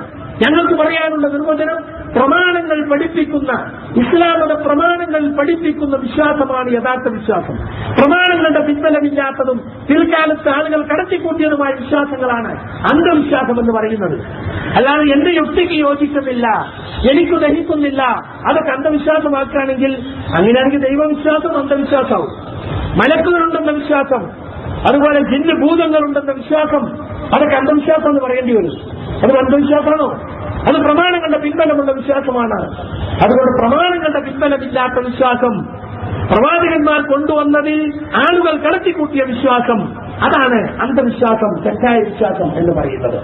അതുകൊണ്ട് ശരിയായ വിശ്വാസം അന്ധവിശ്വാസവും വകതിരിക്കാനുള്ള മാനദണ്ഡം ഉരകല്ല് ഏതാണ്? അത് പ്രമാണമാണ്, ഖുർആനും സുന്നത്തുമാണ്.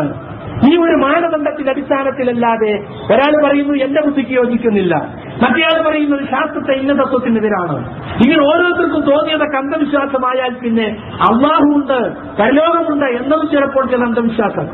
ഇവിടുത്തെ നാസ്തികന്മാർ പറയുന്നതാണല്ലോ, മതം മനുഷ്യനെ മയക്കുന്ന കറുപ്പാണെന്ന് പറയുന്നവർ, പരലോകം മിഥ്യയാണെന്ന് പറയുന്നവർ, അവർക്ക് മതം തന്നെ അന്ധവിശ്വാസമാണ് അല്ലേ? അപ്പൊ അതുകൊണ്ട് അന്ധവിശ്വാസത്തിനെതിരെ സമരം ചെയ്യുന്നു, അന്ധവിശ്വാസങ്ങളെ തുടച്ചു നീക്കണം എന്നൊക്കെ പറയും. എന്താ അന്ധവിശ്വാസം? അതിന് ഡെഫിനിഷൻ വേണ്ടേ, നിർവചനം വേണ്ടേ? അപ്പൊ അതുകൊണ്ട് അതാണ് ഞങ്ങൾക്ക് ഇതിനെ സംബന്ധിച്ച് പറയാനുള്ളത്. ഏതായിരുന്നാലും ഞാൻ ഓതി വെച്ച ആയത്തിന് അർത്ഥം പറയാം. അവസാനത്തെ ഹജ്ജിൽ ഇറങ്ങിയ ആയത്താണത്. അൽയൗമ ദീനക്കും, ഇന്നേ ദിവസം നിങ്ങൾക്ക് നിങ്ങളുടെ മതത്തെ ഞാൻ പൂർത്തിയാക്കി തന്നിരിക്കുന്നു. അല്ലാഹു പറയാണ്, വഅത്മംതു അലൈക്കും നിഅമതി, വഹ്യാകുന്ന അനുഗ്രഹം സമ്പൂർണ്ണമാക്കിയിരിക്കുന്നു. റളീതുലക്കും ഇസ്ലാമ ദീന, ഇസ്ലാമിനെ മതമായി തൃപ്തിപ്പെട്ടിരിക്കുന്നു. അപ്പൊ ഇസ്ലാം റസൂലിന്റെ കാലത്ത് തന്നെ പൂർത്തിയായിട്ടുണ്ട്. ഇനി അതിൽ വല്ലതും കൂട്ടിച്ചേർക്കേണ്ട ആവശ്യമില്ല, ഭേദഗതി വരുത്തേണ്ട ആവശ്യമില്ല.